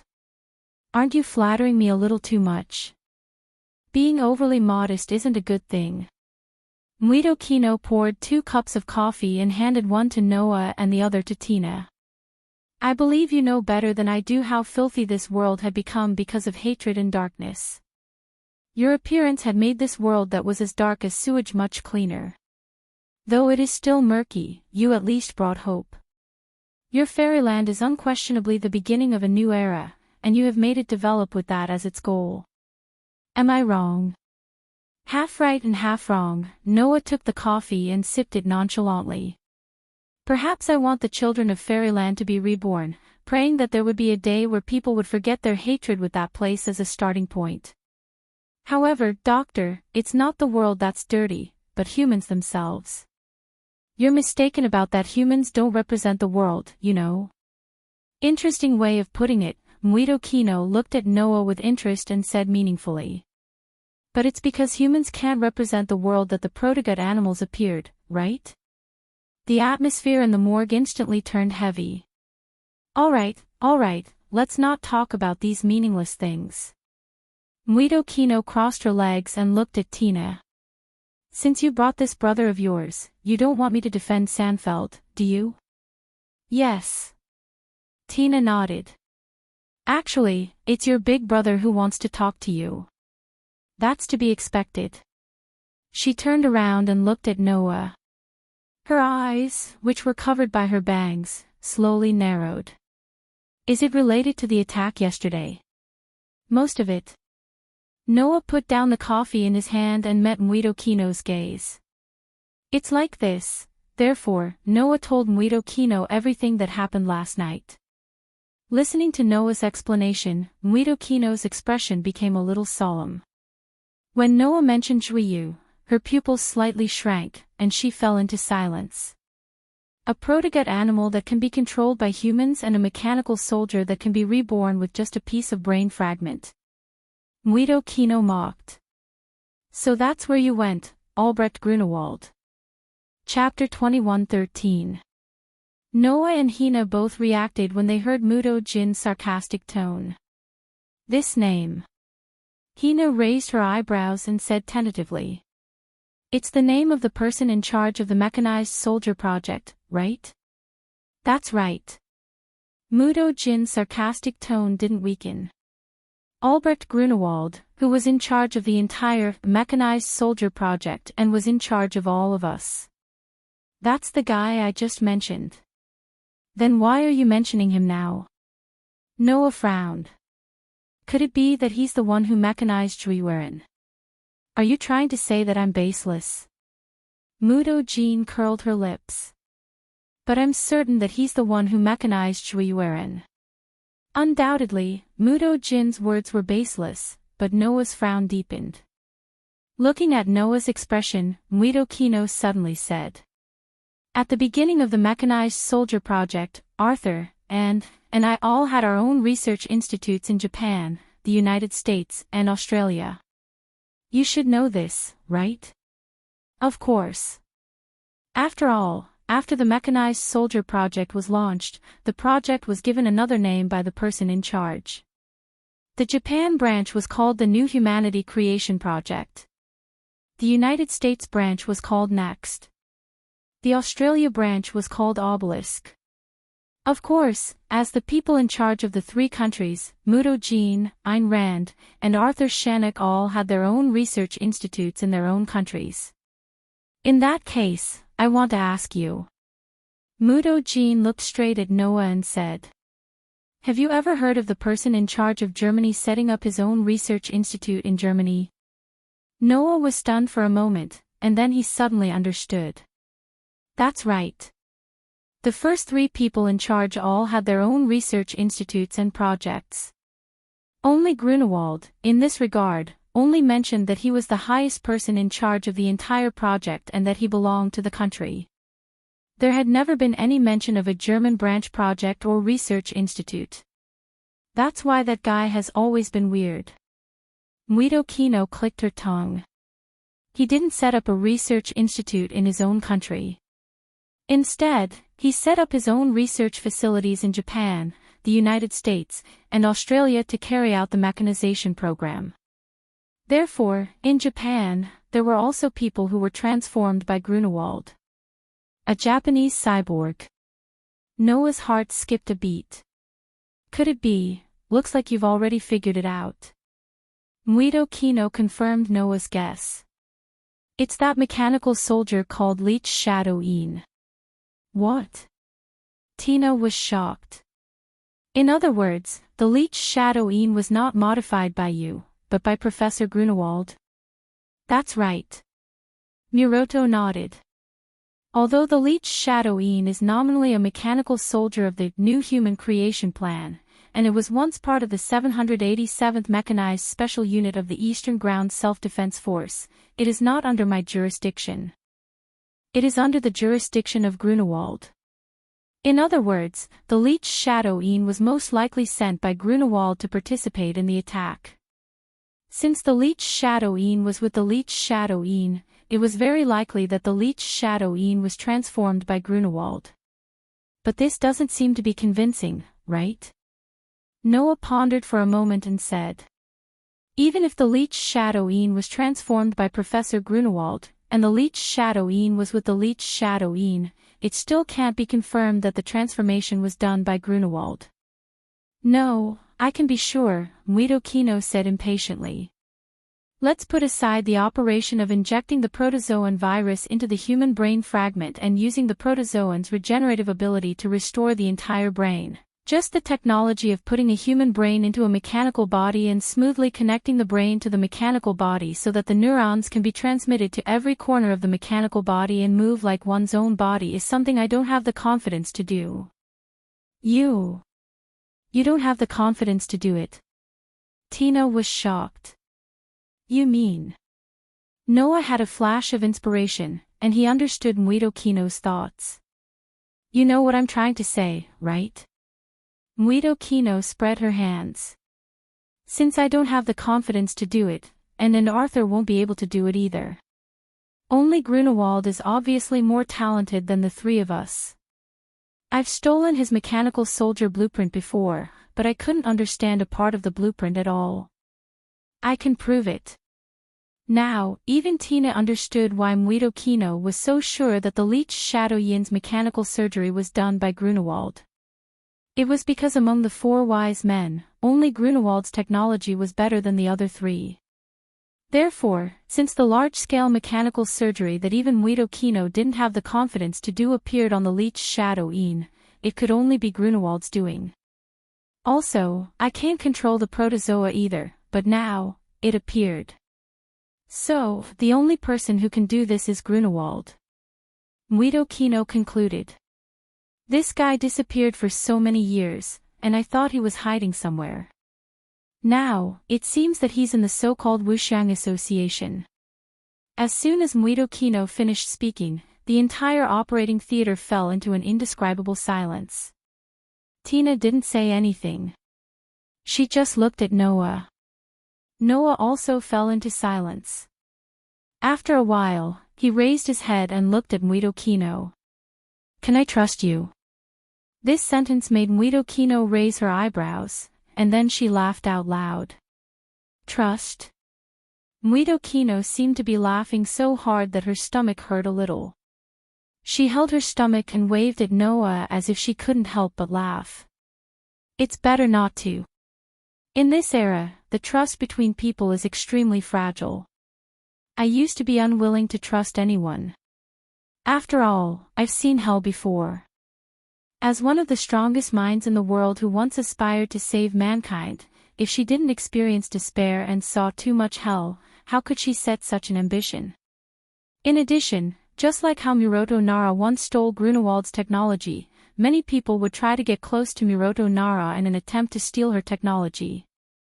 It was natural that this outstanding scientist wouldn't be willing to trust anyone. However, looking at Muido Kino, who was holding her stomach and laughing, Noah suddenly laughed. You said that was in the past. Muido Kino's laughter came to an abrupt end. Yes, that was in the past. Muido Kino stopped laughing, and her tone became a little distant. Now, I'm just hiding in a place that doesn't see the light of day. Every day, there are corpses for me to dissect, and the kid who was kidnapped by me to hell and turned into a mechanical soldier by me. That's enough for me. Tina understood the meaning behind Muido Kino's words. This overly outstanding scientist was telling Noah that she would never perform mechanical surgeries again, nor would she want to join a mysterious organization and do something that would be despised by others. Because I've seen too much despair in hell. Muido Kino looked at Noah. While humans are praying to be saved, they have unilateral hatred, and even abuse for a group of children who can save them. They're even scheming against each other in this era. It's hopeless. I even once thought that the world was hopeless. Therefore, I gave up everything and hid in this small operating theater. I only did what I liked to do, Muido Kino said to Noah. And your appearance changed the world that I once thought was hopeless. Therefore, I admire you. This was probably the most serious sentence that Muido Kino had said to Noah ever since she met him. Therefore, Noah understood. This sloppy doctor was actually the same as him. They both thought that mankind was hopeless, but they were also moved by mankind and returned to the position of saving mankind.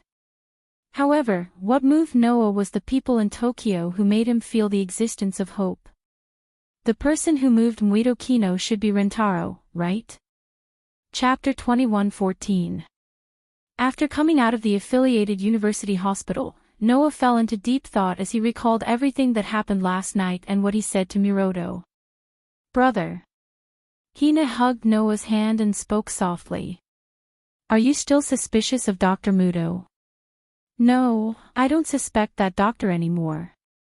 Noah shook his head. I think Muto Hina is telling the truth, and her guess is very accurate. Is that so? Hino let out a sigh of relief. It's great that you believe in Dr. Muto. I just think her explanation is the most convincing. Noah smiled helplessly. After all, the person in charge of the American branch is already dead. It's unlikely that the person in charge of the Australian branch would be able to retrieve the brain fragments of an incompetent guard captain that I killed in Tokyo. As for Muto Hina, she hides in the morgue all day long. It would be difficult for her to perform a large-scale surgery. Now that I think about it, Grunewald is undoubtedly the most suspicious person. You're right. Hina nodded. Also, Professor Grunewald set up a research facility in Japan, so it wouldn't be difficult for him to retrieve the brain fragments. Also, the military helicopter that transported the giraffe last night is also very suspicious. Noah touched his chin. According to the Son of Heaven's investigation, the military helicopter didn't belong to the Tokyo area, nor did it belong to any other country. It seems to be a privately made military helicopter without a serial number. It's impossible for such a helicopter to obtain an entry permit and fly into the Tokyo area. Which means that the military helicopter was secretly made in the Tokyo area. Hina tilted her head. But what does that mean? It means that the other party isn't just a terrorist organization. They have sufficient technical support. Noah patted Hina's head. Although we can't be sure that it's Grunewald's doing, it's impossible to build such a military helicopter in secret without some means. Grunewald once set up a research facility here. Whether it's the site, materials, or technology, they're all guaranteed, right? Then, brother, are you sure that Professor Grunewald is in the Wuxiang Association? Hina asked in confusion. But, in the end, why would the Wuxiang Association attack Ms. Mugino? There could be a lot of reasons, Noah said. For example, there's a possibility that some country commissioned the Wuxiang Association to take action. But Big Brother hasn't mentioned this possibility even once, Tina asked. Brother, did you find something? Actually, it's not difficult at all. Noah shrugged. Didn't Wood say that the Five Feathers Association had been targeting Fairy Tale since a year ago? Yeah. Hina wrinkled her little nose. In the past, when I was carrying out missions, I encountered people from the Five Wings Association several times. Every time, they were targeting me. Many people in the guild have also been targeted. Moreover, the higher the IP ranking of the member, the more they would be targeted. If that's the case, then we need to think about what reason our guild has that would cause the Five Xiong Association to target us. Noah suggested. Thinking about it carefully, this time a year ago was also a hint. A year ago. Hina thought hard, but it didn't take long for her to be surprised. Speaking of a year ago, the first thing that came to mind was that the countries around the world finally realized that the number of cursed children in their countries had sharply decreased to the point that they could no longer ignore it, and then they noticed our guild, right? That's right. Noah curled his lips and smiled. It was also at that time that the countries around the world began to feel a sense of crisis, and felt that the world would be ruled by our guild, right? A sense of crisis. Hina seemed to have thought of something. Could it be that the Wuxiang Association also felt the same sense of crisis? Smart. Noah intimately pinched Hina's little nose. You weren't at the scene of the attack last night, so you might not know, but before the terrorist leader committed suicide, he said this sentence: "The world definitely belongs to us. The world definitely belongs to us." Hina's eyes widened. It can't be. The goal of the Wuxiang Association is. That's right. Noah sneered. The ultimate goal of the Wuxiang Association is to rule the world. That's why the Wuxiang Association targeted Fairy Tale. Because, in the current situation, Fairyland's Fairy Tale was the most likely force to rule the world. With such an unimaginable enemy like Fairy Tale appearing out of nowhere, how could the Wuxiang Association, whose goal was to rule the world, not feel a sense of crisis and target Fairy Tale? I'm afraid, the reason why this mysterious organization developed the technology to control gastronomic animals is to rule the world. Noah narrowed his eyes. If they can control gastronomic animals as they wish, then this mysterious organization will be able to destroy all the countries that resist them and establish their own hegemony. This is an organization with great ambition and potential. To think that they're researching ways to control gastronomic animals in order to rule the world. Hina said with a trembling voice.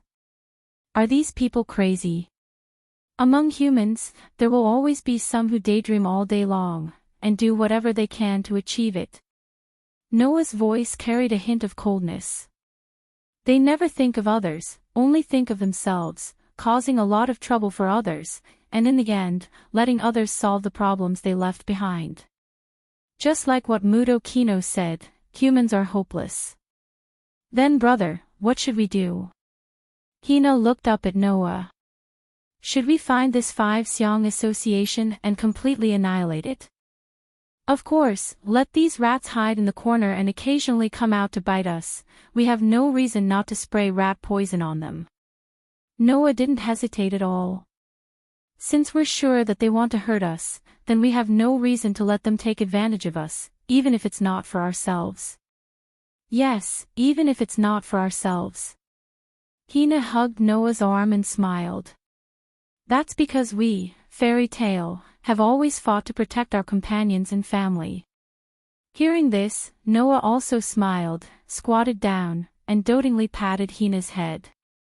He looked directly into Hina's eyes and said gently, I'm very happy that you can say that. If brother is happy, then I'm happy. Hina tilted her head and smiled sweetly like never before. Because, everything I have already belongs to brother. Then, Hina moved her head forward and kissed Noah on the lips. Ah! Noah was stunned. Ha! Hina's pretty face was slightly red, but her expression was very happy. I finally gave my first kiss to brother, you have to take responsibility. You're so mischievous. Noah smiled bitterly. At this time, Noah heard a conversation around him. Did you see it? I saw it. Should we call the police? Let's call the police, after all, it's an underage girl. Noah suddenly couldn't stay calm.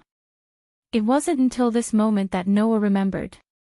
He wasn't in a room, nor was he in a deserted place. He was in front of a university hospital, on the road.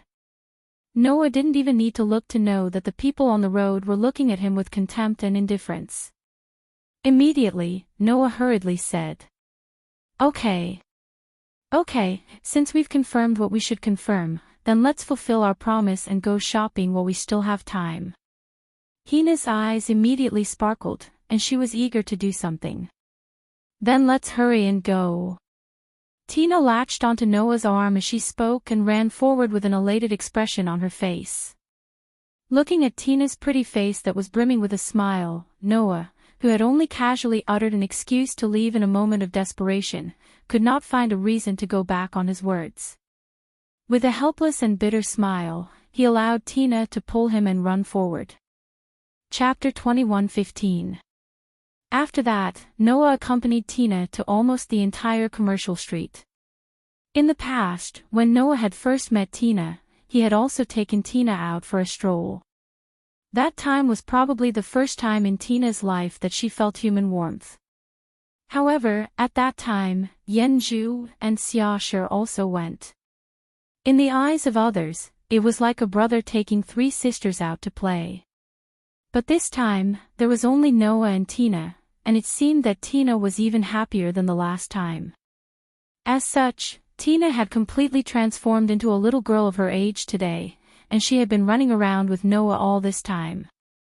When they came to a stall selling cold drinks, the little girl would go up and directly order an ice cream and eat it with Noah. When they came to a clothing store with beautiful dresses, the little girl would go in and try on one dress after another, making the shop assistant look at Tina with love in their eyes. One could imagine how cute she was. When they were in the amusement park, the little girl would happily grab Noah's hand and rush inside to play one game after another. In the end, she even sat on the Ferris wheel. On the Ferris wheel, when Noah was not paying attention, she put her small lips on his and gave him a wave of benefits. Even when they met a child who was lost, the little girl would go over and gently comfort the child, and then ask Noah for help. This made Noah not know whether to laugh or cry, and he could only run around again to find the child's mother. In the end, when it was almost evening, Tina seemed to have finally exhausted her energy, and she followed Noah back to the holy residence. "I'm really happy today." Walking in the corridor of the holy residence, Tina held a doll that Noah gave her in her hand and smiled contentedly. "I haven't been this happy in a long time, it's all thanks to Big Brother." "As long as you're happy." Noah smiled slightly. However, I didn't expect Tina to become so playful. In Noah's memory, his impression of Tina was still from 3 years ago. At that time, due to the owl gene in her body, Tina gave off a completely different feeling during the day and at night. However, in general, in front of Noah, Tina had always been a very obedient and quiet little girl. However, after a day of fooling around, Tina had completely transformed into a mischievous young girl that matched her age. Noah was truly taken aback. Tina also seemed to feel a little embarrassed about this. Because Big Brother will definitely be very busy in the future, so I have to take advantage of this time to satisfy myself. "But are you okay?" Noah asked. "Although you once said in the past that even if you have the owl factor, you can still adjust to the time difference and move around during the day. But you were busy the whole night last night and didn't rest at all today. Is it okay?" "It's okay." Tina seemed to want to prove something and gave Noah a smile full of energy. "Since reaching the domain, the activity of the protozoan virus in my body has increased a lot, and the owl factor in me has also become much more active. Even if I don't rest during the day, I will automatically adjust to the best state at night, although I will be more tired the next day." Automatically adjust to the best state. It was like the night version of the God Slayer. However, when it comes to domain, what exactly is it? Noah raised such a question. Although I've heard before that among the police officers in the same profession, a portion of the super high-ranking initiators have reached this so-called domained realm, but when I was still in charge, our guild didn't have a single child who had reached domain. After all, in the past, Fairy Tail was just a civilian organization in the Tokyo area. Even if they recruited most of the outstanding police officers and most of the outstanding cursed children in the Tokyo area, even so, there had never been a pair of police officers in the top 100 IP rankings in the guild. It was only after Tina joined that the situation improved. Of course, at that time, Fairy Tail naturally wouldn't have the initiator who had reached the domain level. Thus, Tina was the first initiator that Noah had ever seen who had reached the domain stage. Therefore, Noah could only be considered to have a partial understanding of the state of domain. "Actually, it's not difficult to understand," Tina said. "The so-called domain is a state that is reached after breaking through the growth limit point. Other than that, there are no other unknowns." Breaking through the growth limit point, Noah said thoughtfully. "Just like how people break through their own limits. It's a bit similar, but the specific aspects are different. Tina organized her words and explained. Just like how humans have their own limits, the cursed children also have their own limits, but this limit depends on the protozoan virus in the body. From a human's point of view, it is the cursed child's own potential. Like Miss Yenju, in the past, she basically didn't train herself. She just kept using her ability, so her speed would continue to grow and become faster and faster. Tina looked at Noah. I used to be the same. As long as I kept using my ability, by the next night, I would find that my eyesight had increased, my sniping accuracy had increased, and my condition was getting better and better. Every night, I would become stronger than the previous night. That's really against the rules. Noah couldn't help but sigh. But, there is a limit, right? Yes. Tina nodded. After continuous growth, one day, we will find that no matter how we use our ability or even train ourselves, we can't improve our strength. We can only turn to honing our skills. In the past, Yenju came to Noah for help because she suddenly couldn't improve her speed, but Noah couldn't do anything about it. He could only turn to teaching Yenju combat skills to hone her combat skills and improve her skills to improve her own strength. It was from then on that Noah asked around and learned about the existence of the domain. No matter which cursed child it is, after their ability has developed to a certain extent, they will enter a period of stagnation. From then on, they will no longer be able to improve their ability. Miss Yenju and I both encountered this problem. In the words of a doctor, it is a bottleneck. Tina said to Noah. However, just like how humans don't know how to ride bicycles, but one day they suddenly know how to ride a bicycle. When the initiator is not satisfied with their own strength and carries out strict self-discipline and training, a portion of them will eventually break through their growth limit and enter a state of regaining growth. That is the domain. Once they enter this state, not only can they regain their growth, but their growth will also be much faster than before. Therefore, there is an unbridgeable gap in strength between those who have reached the domain and those who haven't. It is absolutely impossible for those who haven't reached the domain to defeat those who have reached the domain because of this reason. The first time I reached my growth limit was before I met my big brother. Perhaps it was even earlier than Miss Yenju, Tina said. Until 2 years ago, on a mission abroad, I met my younger sister who used to work under Professor and younger sister. Noah was stunned for a moment before he realized what she meant. You mean the cursed child who was transformed into a mechanical soldier by Ayn Rand like you? That's right. Tina said with some nostalgia. IP ranked 100th, Ashley Springer XX, nickname Giant Spiked Lizard. Ranked 98th in IP, Tina Sprout, nicknamed Black Wind. IP ranked 95th, Irene Spencer, nickname Meteorite Fall.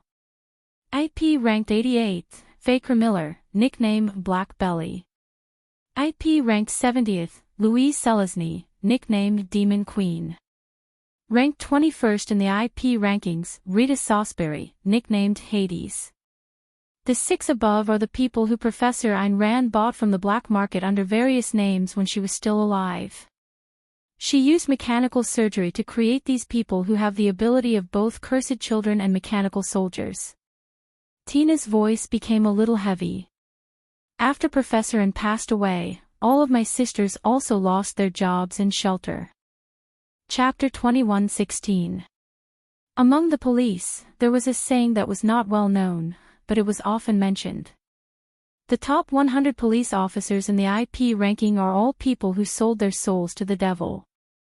Because the police officers who could reach this ranking, whether they were the promoters or initiators, were not ordinary people. For example, among the promoters, some of them were mechanical soldiers. In the eyes of others, they were no longer human. For example, among the initiators, there were many who, like Tina, worked as assassins and took on many dirty jobs. Of course, Tina's sisters, who were all in the top 100 IP ranking, also had hands full of blood. Like Tina, those children were almost all weapons in Ayn Rand's hands. Usually, they only followed Ayn Rand's orders to complete various tasks. Whether it was humans or animals, they had killed countless of them. Following Ayn Rand's death and Tina's disappearance, the children had completely lost their pillar of support. In the end, the sisters could only accept the arrangement of the International Initiator Monitoring Organization and form police partners with unfamiliar promoters in order to survive. Walking in the corridor of the holy abode, Tina hugged the doll in her arms tightly and said in a low voice. But in foreign countries, the cursed child suffered more discrimination and hatred than in Tokyo. The promoters of the sisters were all bastards. Not only did they not treat the sisters as humans, they even wanted to abuse them. Is that so? Noah was silent for a while before speaking. Then what happened? Then, the sisters couldn't take it anymore and killed all the promoters. Tina's voice became a little sorrowful. Of course, the cursed child killed humans, so it naturally aroused the anger of all the adults who hated the cursed child. The government also issued a wanted order, so the sisters could only live a miserable life like street rats.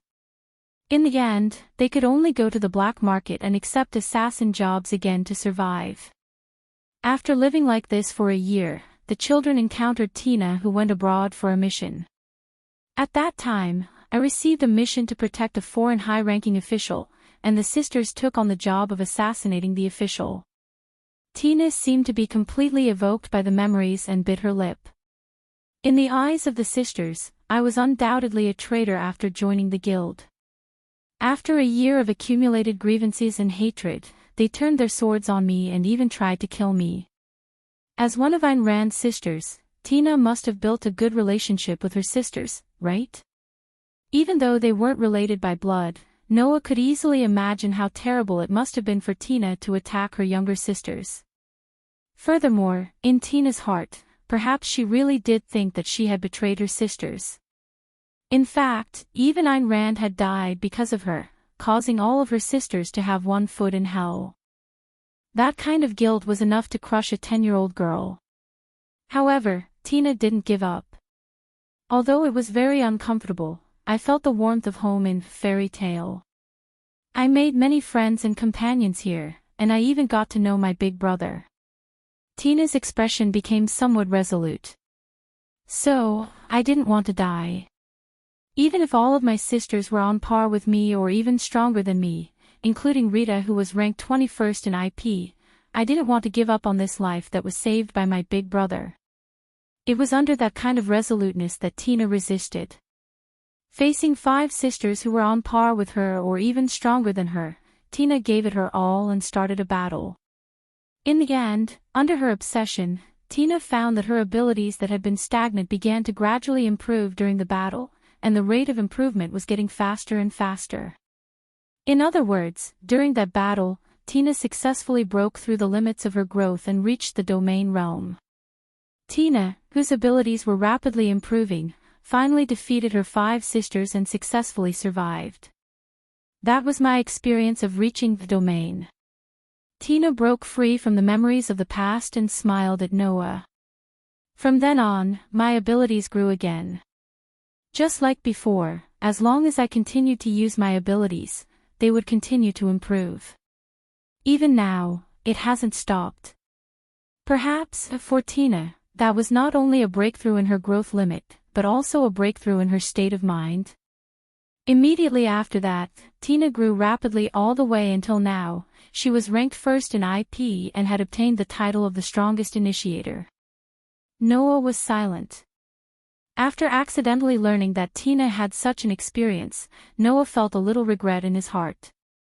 3 years ago, in order to prevent innocent cursed children from being sent to the operating table by Ayn Rand and losing their lives in vain, Noah stepped into hell.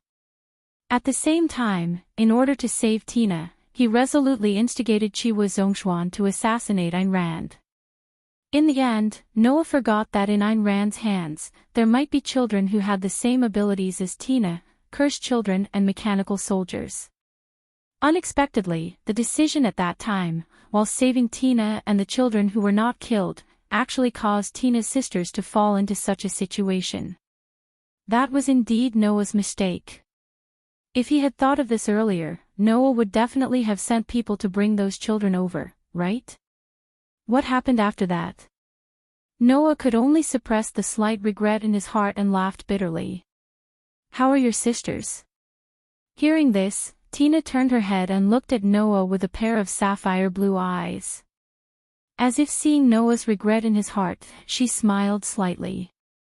Big brother, if you want to see my sisters, you can do so when you return to the guild.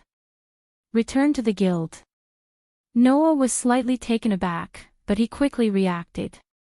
You mean, it wasn't easy to meet my sisters, how could I let them go? Tina said somewhat playfully. That's why I brought my sisters back to the guild and forced them to join the guild as their elder sister. Right now, my sisters are the best initiators in our guild. Not only that, Rita, who used to be ranked 21st, is now one of the top 10 initiators in our guild. She's even stronger than Miss Yenju. Is that so? Noah's heart was finally at ease. He couldn't help but smile. Then, when we return, let me meet your sisters. My sisters will be very happy. Tina said with a smile. Then, she seemed to have thought of something and began to mutter. But, for me, it's just a little dangerous. Dangerous? Noah blinked. Why? Nothing. For some reason, Tina suddenly became angry and quickened her pace. Tina. Noah could only follow along with a dumbstruck expression on his face. Tina was amused by Noah's question, but at the same time, she sighed inwardly. Because I kept praising Big Brother in front of my sisters, it made them all yearn for Big Brother. Every one of them wants to be Big Brother's sister. How can I say something like that? Holy Residence, Guest Hall. When Noah and Tina returned, Elysian and Mugging seemed to still be discussing the international conference and the attack last night. Xiaoshe followed beside Mugging like a shadow. Aster, Athena, Orpheus, and Lilith also followed beside Elysian and Mugging, loyally carrying out the tasks given to them by Noah. However, the four girls only stood silently at the side with a taciturn look. It was not until Noah appeared in the guest hall that the four girls reacted. He's back, he's back, he's back. Orpheus and Lilith immediately noticed Noah's return. One said expressionlessly while the other said with a slightly excited tone. Master. Aster turned to look at Noah. It seems that we have gained something. Athena displayed her extraordinary wisdom. Her seductive snake eyes flashed as if she could see through everything about Noah. President is back. Even Xiaoshe began to speak, interrupting Elysian and Muging's conversation. Only then did Xingtianzi and Mugung turn their gazes to Noah and smile. The difference was that Muging's smile was a reassuring one. Elysian, on the other hand, gave Noah a gentle smile. Chapter 21:17. For a moment, Noah even saw a hint of Mira on the Holy Heavenly Child. That gentle smile was almost the same as Myra's. However, the Holy Heavenly Child's personality was quite similar to Myra's. Although she wasn't as sweet and gentle as Mira, the Holy Heavenly Child was also a gentle girl on the inside. It was just that she had a sense of resignation and purity. With that in mind, Noah returned a smile and exchanged a look with the Holy Heavenly Child. Perhaps Noah and the Holy Heavenly Child both thought that they were being very discreet. Unfortunately, the girls present were extremely sensitive in this regard. When Noah realized this, Tina and Xiaoshe already had tense expressions on their faces. Even Athena was looking at Noah with a hint of a smile, making Noah feel a little guilty. I say, President. Mugging rubbed his forehead as if he was having a headache. I know you've already taken down our Holy Heavenly Child, but can you please wait until you're together in private before showing off your love? Show off our love. The Holy Heavenly Child's face reddened as she panicked. We didn't do that. Really? Mugging narrowed his eyes with an exasperated expression. If I misunderstood, then I apologize. But Holy Heavenly Child, you don't seem to be convincing at all. The Holy Heavenly Child's face became redder and redder. She couldn't help but turn her head away, not daring to look Mugging in the eye. Little did she know that this reaction made it seem as if she was admitting to it. All right. Mugging looked like he couldn't take it anymore. Looks like he really has been taken down, Tina's expression became extremely tense as she spoke in a low voice. As expected, the Holy Heavenly Child is the most dangerous one. I knew that the Holy Heavenly Child had some feelings for the president. Xiaoshi sighed. Who would have thought that he would really be taken down as soon as he returned? While Mugging, Tina, and Xiaoshi were expressing their thoughts, Orpheus and Lilith were still looking on with perplexed expressions. Taken down. Taken down. Taken down. For Lord Dragon God, who was ignorant of worldly affairs, perhaps the world of adults was too complicated. Master. Aster even raised his head and stared at Noah. His mysterious purple eyes flickered with a pitiful color. Have you already taken down the target of your protection? The corner of Noah's mouth twitched under Aster's innocent gaze. He felt more and more guilty. Isn't it good? Athena's expression was indifferent. Since ancient times, heroes have always been loved by young girls. In this aspect, you are already a sufficient hero. Unfortunately, these words were not compliments to Noah at all. It was more like adding insult to injury. The Elysian Emperor's face turned redder and redder. She felt so ashamed that she wanted to run away. The rest of the girls cast their gazes at Noah. There was blame, scrutiny, doubt, and confusion in their gazes. This made Noah feel as if his head was about to explode. Didn't he just smile at her? Did they have to do this? Noah could only roll his eyes and forcefully change the topic. Cut the crap. Did you guys find anything? Mugging and the others also rolled their eyes at Noah's direct change of topic. Only the Elysian Emperor quickly agreed with Noah. We have already collected the firearms and ammunition used by the terrorists last night. We sent them to the Sima family's company and asked them to help us analyze them. Although the person in charge is Weaver, which makes me a little unhappy. Mugging said unhappily. But, according to them, the analysis results will be out by this time tomorrow. I hope we can find something from the rifling. Rifling refers to the trace left behind by the bullet after it was fired. In the eyes of experts, this trace can give a lot of information, such as the performance of the gun and so on. It can even find out the factory location and the source of the gun and ammunition. Therefore, rifling is also known as the fingerprints of the gun and is often listed as a necessary investigation target in various large-scale cases. However, even murderers know to wear gloves when they commit a crime to prevent exposing their fingerprints. I don't think that a group of well-trained terrorists who even use mechanical soldiers and protozoa will leave any flaws in the rifling.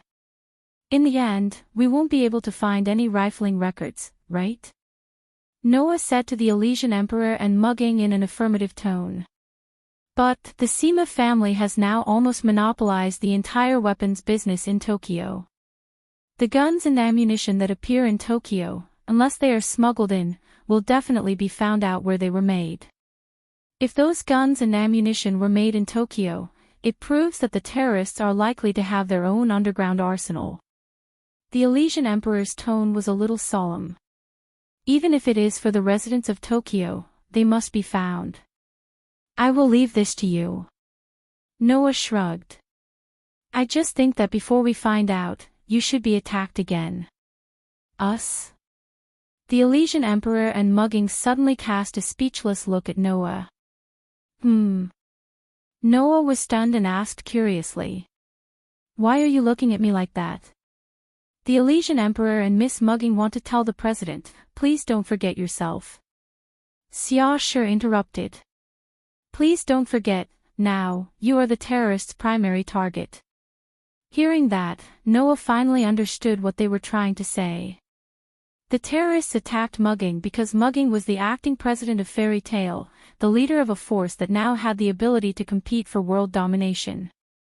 The Elysian Emperor was attacked because he was the only head of state that stood in the position of an ally of Fairyland. Now that Noah was back, the terrorists' target naturally turned to the master who would decide whether Fairyland would become the world's overlord.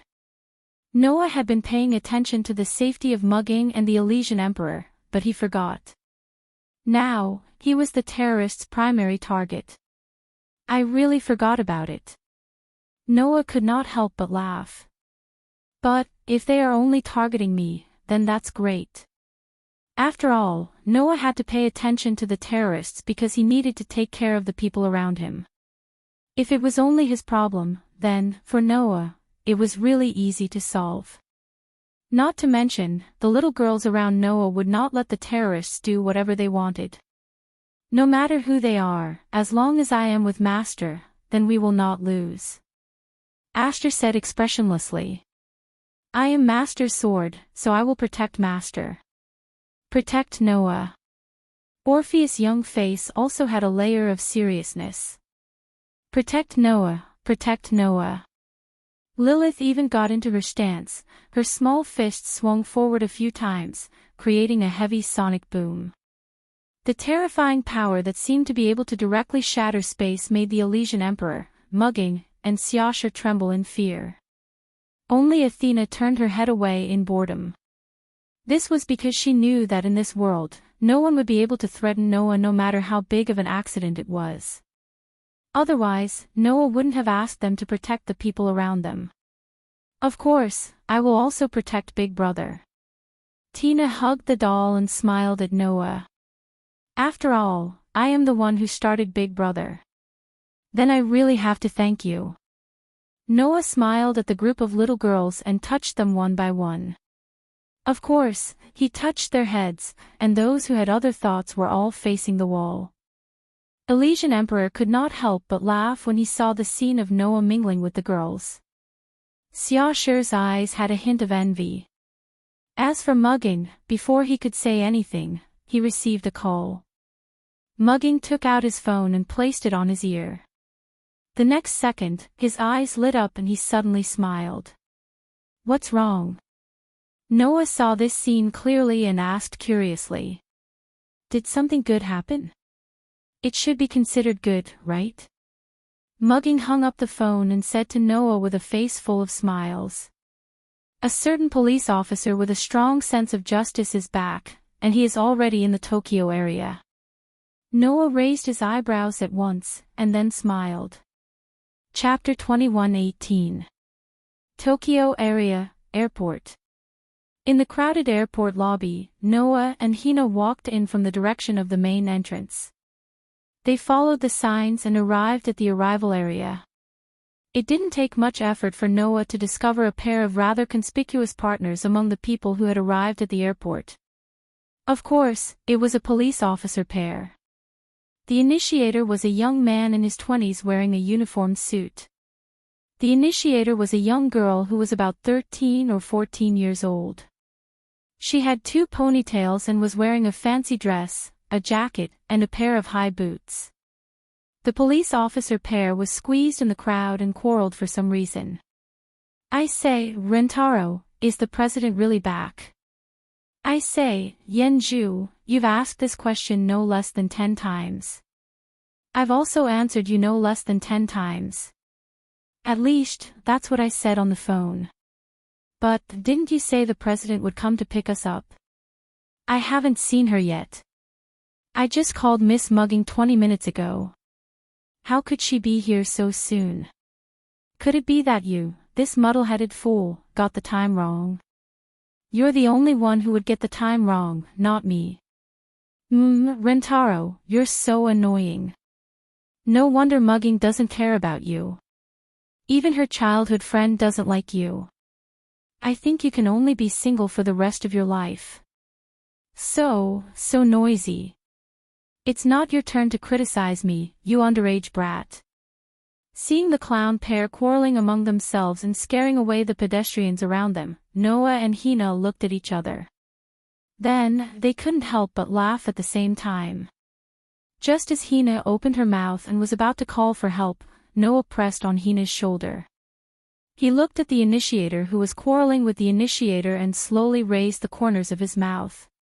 In the next second, Noah's figure flashed and disappeared on the spot. At the same time, the two police officers who were quarreling had a serious expression on their faces. Both of them sensed it. A presence was approaching them at an extremely fast speed. Immediately, a figure suddenly appeared behind the young man and suddenly reached out his hand. "Rentaro!" Yen Zhu exclaimed. However, before Yen Zhu could speak, Rentaro had already made his move. Slap! With a crisp sound, Rentaro raised his left hand and grabbed the hand that was reaching for his right shoulder. However, that hand suddenly trembled and easily broke free from Ryutaru's capture. Clenching it into a fist, it abruptly punched out. "Who?" The fist whistled through the air and instantly closed in on Ryutaru. A gust of wind blew against Ryutaru's face, causing his pupils to shrink. This was an expert. Ryutaru instantly made this judgment. At the same time, Rentaro's body suddenly tilted to the side, causing the punch that carried a strong gust of wind to land on empty air. Heavenly Child Battle Technique Form 2, Level 16. Just as Noah's fist brushed past Ryutaru's shoulder and missed, Ryutaru pressed one hand against the ground and spun his body. Hidden Zen. Black Wind. The swift and fierce roundhouse kick was as sharp as a blade. With a piercing sound, it kicked toward Noah's missing arm. If this roundhouse kick had really landed, then even a well-trained police officer would be paralyzed for an entire day and would not be able to exert any strength again if one of his arms was not broken.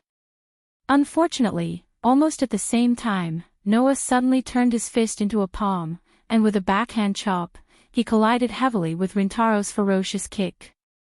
Bang! A low sound of collision rang out. A strong wind blew. The powerful force caused Rentaro's entire body to tumble a few times, and he continued to tumble out.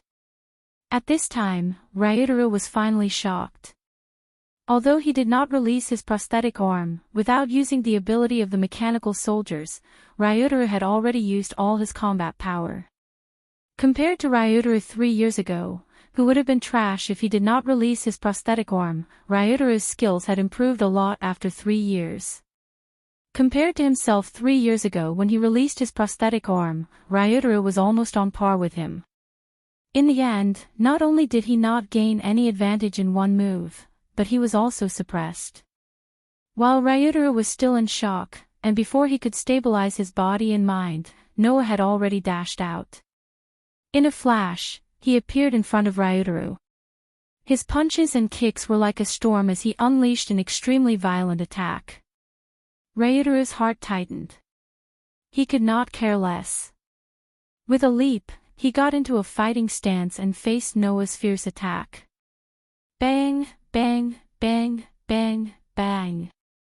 Amidst the continuous sounds of punches and kicks colliding, two figures, one in front and one behind, one advancing and one retreating, one attacking and one defending, began a fierce battle in the entire airport's lobby. WH. What? Is this a brawl? Idiot. If a brawl like this is normal, then the police don't deserve to live. Is that a fight between police officers? Hurry. Hurry up and run. The entire airport was suddenly in a mess. The people around all fled in panic, hating that they were not born with a pair of legs. It was no wonder that the general public was so panicked. In the police force, some of them were outlaws, and they were allowed to carry weapons and guns. In the eyes of the general public, they were just a bunch of vicious criminals. Even though most of the world's police officers had joined Fairy Tail and become members of Fairyland, which improved the quality of the police officers, Fairy Tail did not accept just anyone. Those who were obviously disobedient and did not care about the life and death of the initiator would all be rejected and even taught a harsh lesson. Only the cursed child, who was the initiator, would be accepted unconditionally. As a result, without the initiator, many of the initiators who did not pass the test could not become police officers. They could only complain to the International Initiator Supervision Agency. However, the current fairy tale had already formed a country of its own, and it was very powerful. If the International Initiator Supervision Agency were to intervene, it would only turn into an international problem, and they would not be able to bear the consequences. Therefore, the International Initiator Supervision Agency today was not as influential as it was 3 years ago. At least, they could not interfere with fairy tale. As a result, the initiators who lost the initiator would naturally hold a grudge and would often find fault with fairy tale's police officers, which would turn into conflicts. From the perspective of outsiders, there was now a bad police officer looking for fault with a kind police officer, which led to a conflict. Naturally, they would run as far as they could to avoid using their guns and getting hit by stray bullets. If that happened, they would not even have a place to cry. In such a chaotic situation, Yenju finally reacted. Rentaro. The moment the call was heard, Yenju turned into a phantom. Whoosh! Her petite figure carried with it an astonishing speed, like a meteor streaking through the air. Just like that, Yenju rushed out. Her eyes turned scarlet as she violently shot toward Noah and Rentaro, who were fighting with their fists and feet. Immediately after, the shockingly fast Yenju flashed out from behind Rentaro. She flew up and kicked out like a flash of light. Whether it was her movement speed or her attack speed, they were both astonishingly fast. No! Rentaro's expression changed. Perhaps it was because of the suddenness of the situation, but Yenju's kick was already serious. If this kick landed, it would not be as simple as a serious injury. It might even kill him. Just as Ryutaru's expression abruptly changed, another petite figure suddenly appeared. Just like Yenju, she darted out from behind Noah. She raised her scarlet eyes and raised her arms. Boom! Yenju's heavy kick landed heavily on the slender arms that were crossed, causing a muffled explosion. It caused a circle of strong wind to expand, like a whirlwind that swept towards the surroundings. That won't do. In the next instant, the young girl who blocked Yenju's kick smiled faintly. Even if you're Miss Yenju, I won't allow you to hurt my brother. Hearing this, Yenju, who hadn't yet retracted her kick, faltered slightly. Then, she finally got a good look at the person who had just arrived. Hina. Hina. Rentaro was also stunned. Then, he saw Noah standing behind Hina, who was looking at him with a hint of a smile on his face. The shock on his face quickly turned into joy. Noah. Chapter 21:19. At this moment, Yenju finally noticed the identity of the person who had attacked Rentaro. Her scarlet eyes first regained their original color, then she became agitated. Guild Master. I've missed you so much. In the next second, Yenju cheered and threw herself at Noah. Noah instinctively opened his arms and caught Yenju in his embrace. The smile on his face did not falter as he rubbed Yenju's little head and laughed out loud. Long time no see, Yenju. You've grown up, and much stronger than before. As he said this, Noah raised his head and looked at Rentaro with a smile. You too, Rentaro. It's been 3 years, and you've become a different person. After all, in order to not be left behind by Miss Mugging, Hina, and the other newbies in the guild, I've been working so hard to get here. Rentaro stepped forward and thumped Noah's chest. You, on the other hand, have disappeared for 3 years, and now you're setting me up the moment you return. Don't you think about how much effort I've put in for your guild? That was the truth.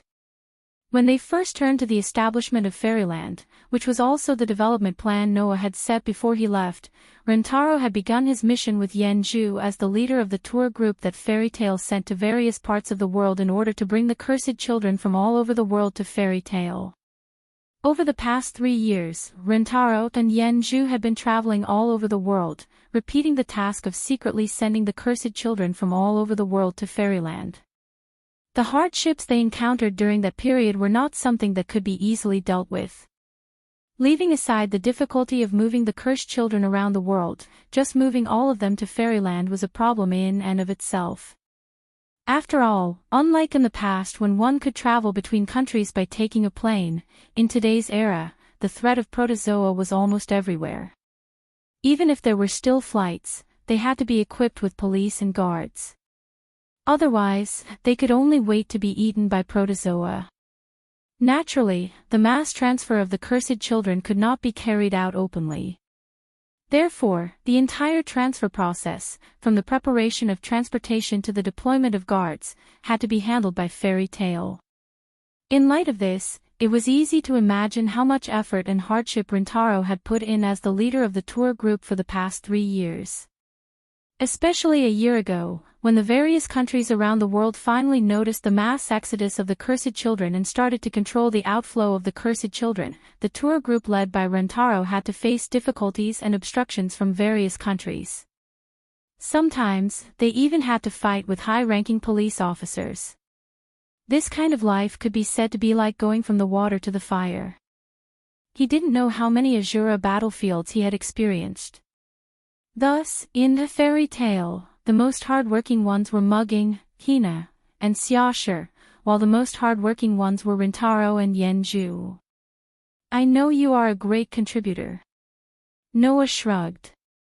However, thanks to this, you were able to grow rapidly and rise all the way to the top 10 of the IP ranking, right?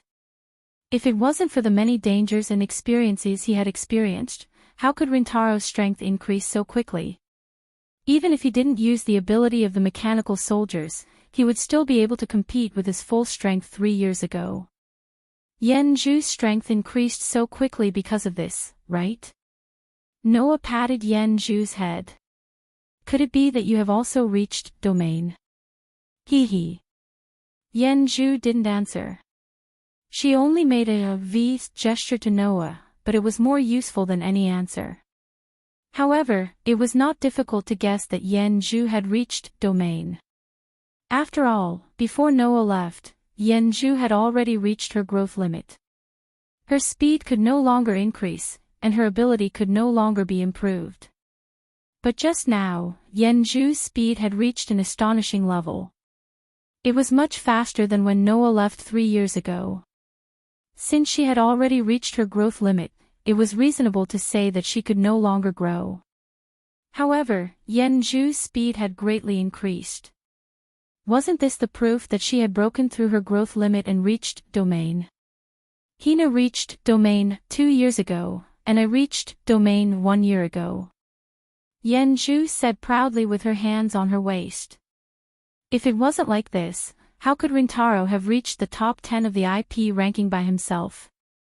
Although it's infuriating, without Yenju, I wouldn't have been able to squeeze into the top 10. Rentaro scratched his head and sighed. Every time this happens, I have to admire Miss Mugging. It's really depressing. Rentaro and Yenju's IP ranking was 7th. Mugging and Xiaoshi's IP ranking was 3rd. Undoubtedly, not only did Xiaoshi not reach the domain realm, his combat ability was also not very strong. However, Mugging was still able to reach the top 3 in the IP ranking. It was no wonder that Rentaro was so impressed. Of course, although Xiaoshi's combat ability was not outstanding, he was very smart and could assist Mugging in various situations. For Mugging to reach this ranking, Xiaoshi's contribution could not be ignored. Oh, right. Yenju looked around. Mugging and Xiaoshi didn't come. As pillars of the guild, those two are now public figures from head to toe. In the eyes of others, they could even be considered as the head of state and assistant of fairyland, which is different from us, Tina said. If we let Miss Mugging and Xiaoshu come to the airport, it will definitely cause a big commotion. Moreover, Miss Mugging is currently a terrorist target, right? Rintaro's expression became serious. Then all the more reason to not come to this kind of public place. It's too dangerous. Speaking of which, why did you suddenly come back? Noah asked. Weren't we still continuing the tour group mission in another country? It's all because of Mugging. Yenju said loudly. Rintaro said that the countries all over the world proposed a meeting with our guild. They definitely have bad intentions. That's why we rushed back. Although Miss Mugging is very strong and would definitely bring Hina along just in case, I still don't think it's very safe. Rintaro nodded. This time, the countries all over the world are obviously targeting our guild. It's hard to guarantee that they won't play some tricks in the dark. If that's the case, we won't be able to wait patiently outside. That's why we came back. Yenju giggled. And we also heard from the guild that the guild leader is back. That's great. In short, you guys being able to rush over is a great help.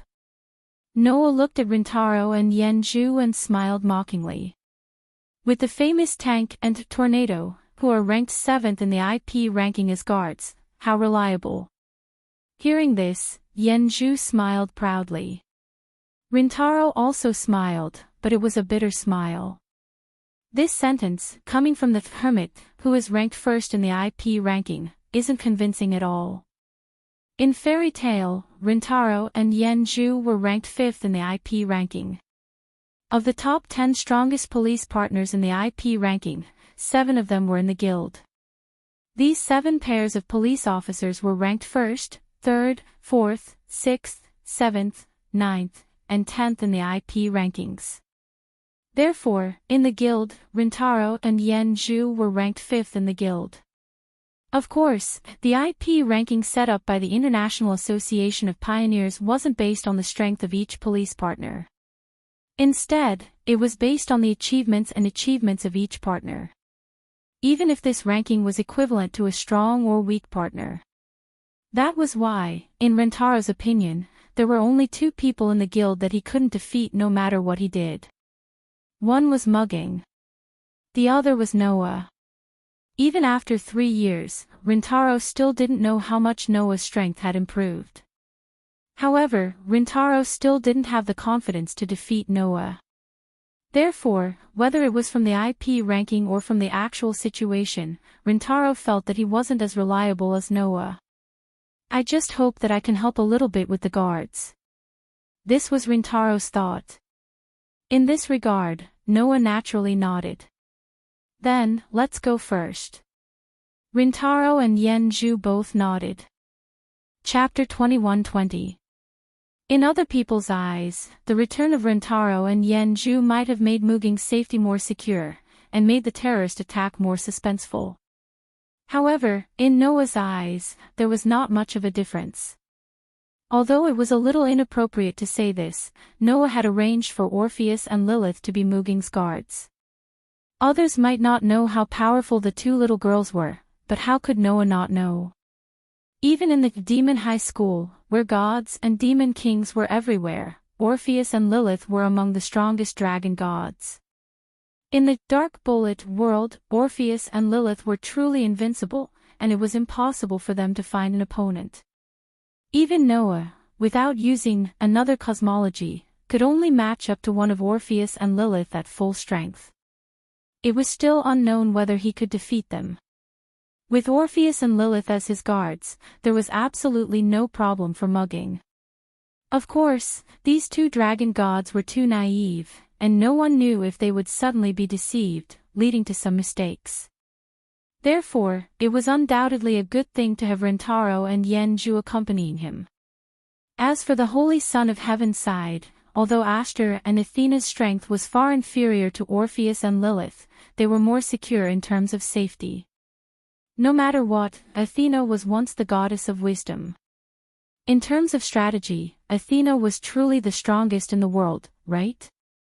Therefore, compared to Muging's side, the Holy Son of Heaven's guards were weaker, but they had no flaws. Even if they were not as good as Orpheus and Lilith, Ashtar and Athena were still not ordinary. As long as Noah did not interrupt the supply of divine power, Ashtar and Athena would be able to display power comparable to that of a god. That level of power was also invincible in this world. Since they were all invincible, it did not matter if there was a difference in combat power, since they were all allies. Under such circumstances, in the next 2 days, Muging and the Holy Son of Heaven were still preparing for the international conference. Noah, on the other hand, pushed all the preparations to Muging, and even pushed Tina, who was the initiator, to be the Holy Son of Heaven's guard. He himself wandered around the streets every day, and his idleness made people speechless. At least, some people hated this to the core. In a dim war room, bodyguard Joren, who was covered in a black robe and only had his hood removed to reveal a mechanical head, looked at Noah, who was wandering around on the surveillance screen, playing on one street after another. He clenched his fists tightly. Bang! At a certain moment, the bodyguard finally couldn't hold it in anymore. He smashed the instrument next to him with a punch and roared out loud. Why? Why won't you let me go out and kill that bastard? Isn't this a great opportunity? From the monitor, it was very clear that Noah did not bring any guards with him at all. For the past 2 days, he had been loafing around alone, wandering around. Just like what the bodyguard said, if they wanted to assassinate Noah, this was definitely a great opportunity. However, this great opportunity had started 2 days ago, and it had not been interrupted for the past 2 days. What did this mean? Did it mean that Noah's sense of danger was so low that he did not even realize the situation he was in? Of course not. This guy, he's looking down on us. The bodyguard was furious.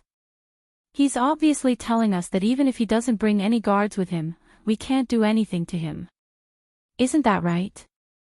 The bodyguard's furious roar echoed throughout the war room. In this war room, other than the bodyguard, there were 3 other people. One was Li Qingyin.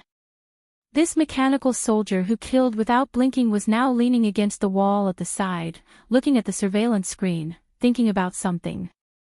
The other was Leech Benet Jr. This cursed child who also killed without blinking was hugging his sword and hiding in the corner.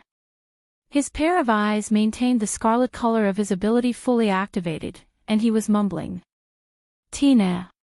Tina. Tina. It was quite clear that Benet the Leech was still brooding over his loss to Tina the last time. After all, the opponent was a sniper with godly skills who was not good at close combat, and he, who had the mantis factor, could be said to be invincible in close combat.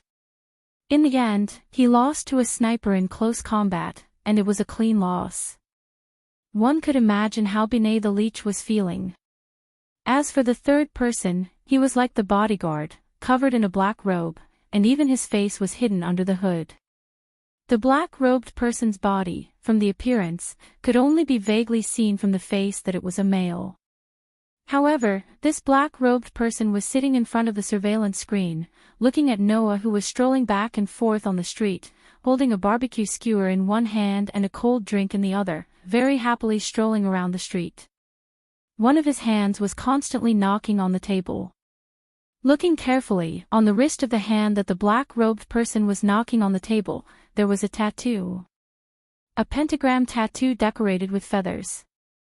Without a doubt, that was the proof of a member of the Five Xiong Association. However, different from the terrorist leader who launched the attack a few nights ago, the tattoo on the wrist of this black-robed person was not decorated with 2 feathers, but 5 feathers. That was the proof of a top operative of the Five Xiong Association. This black-robed person was one of the top operatives of the Five Xiong Association. Looking at this top operative of the Five Xiong Association, the bodyguard couldn't help but shout. Sir! Don't tell me you're just going to watch that bastard arrogantly walk around in front of our eyes? Hearing this, the black-robed person who was called Sir by the bodyguard raised his head. The corner of his mouth carried a trace of sarcasm. He is indeed very arrogant, Sir said indifferently. He didn't bring any guards, and he didn't have a trace of defense. As our target, he is walking around in the street at this critical moment. This is either like what you said, he doesn't see us as a threat, or he is purposely leading us out. There is no third possibility. Maybe it's both. Li Changyin laughed in a low voice. Sir, aren't you worried about falling into that man's trap, so you can't make up your mind to assassinate him? Trap? The bodyguard said disdainfully. Isn't it just a monster leader? What kind of trap can he play? Hearing the bodyguard's words, Li Changyin didn't say anything, but he didn't even want to look at the bodyguard. Li Changyin really felt that the bodyguard was laughable. Undoubtedly, he had fallen into someone else's hands, and even lost his life. In the end, he still maintained this high and mighty attitude. It was really stupid. Li Changyin didn't even understand why Professor Grunewald would save such a useless guy, and even give him the ability to create mechanical soldiers. If it wasn't for the fact that this guy still had some use, Li Changyin would have definitely killed him without any mercy. On the other hand, Sir didn't seem to care about the bodyguard's stupidity at all. His tone was still calm. I didn't assassinate him not only because I was worried about falling into his trap, but also because I was waiting for everything to be ready. Oh. Li Changyin was interested. You're finally going to be serious. That's right. Sir smiled coldly. When everything is ready, we'll tell them that the attack a few days ago was just a game.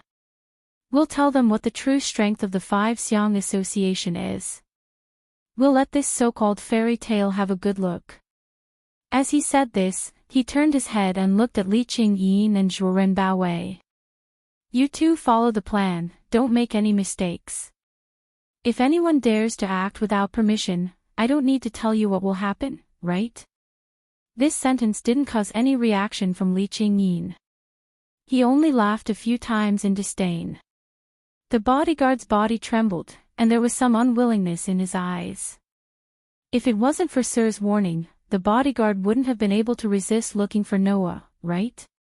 Now, the bodyguard could only give up on this idea. As for Li Changyin, to him, as long as he could fulfill his wish, it didn't matter. What wish? To destroy the world. I can smell the scent of war, how delightful. Chapter 21-21. He didn't come out. On the street leading to the holy residence, Noah was still nibbling on barbecued meat skewers and drinking cold drinks like a loafer. However, he was muttering to himself in a voice that no one else could hear. Well, I was just trying to see if I could lure out Zhuoren, that useless idiot. It seems that there should be someone by that idiot's side who can restrain him.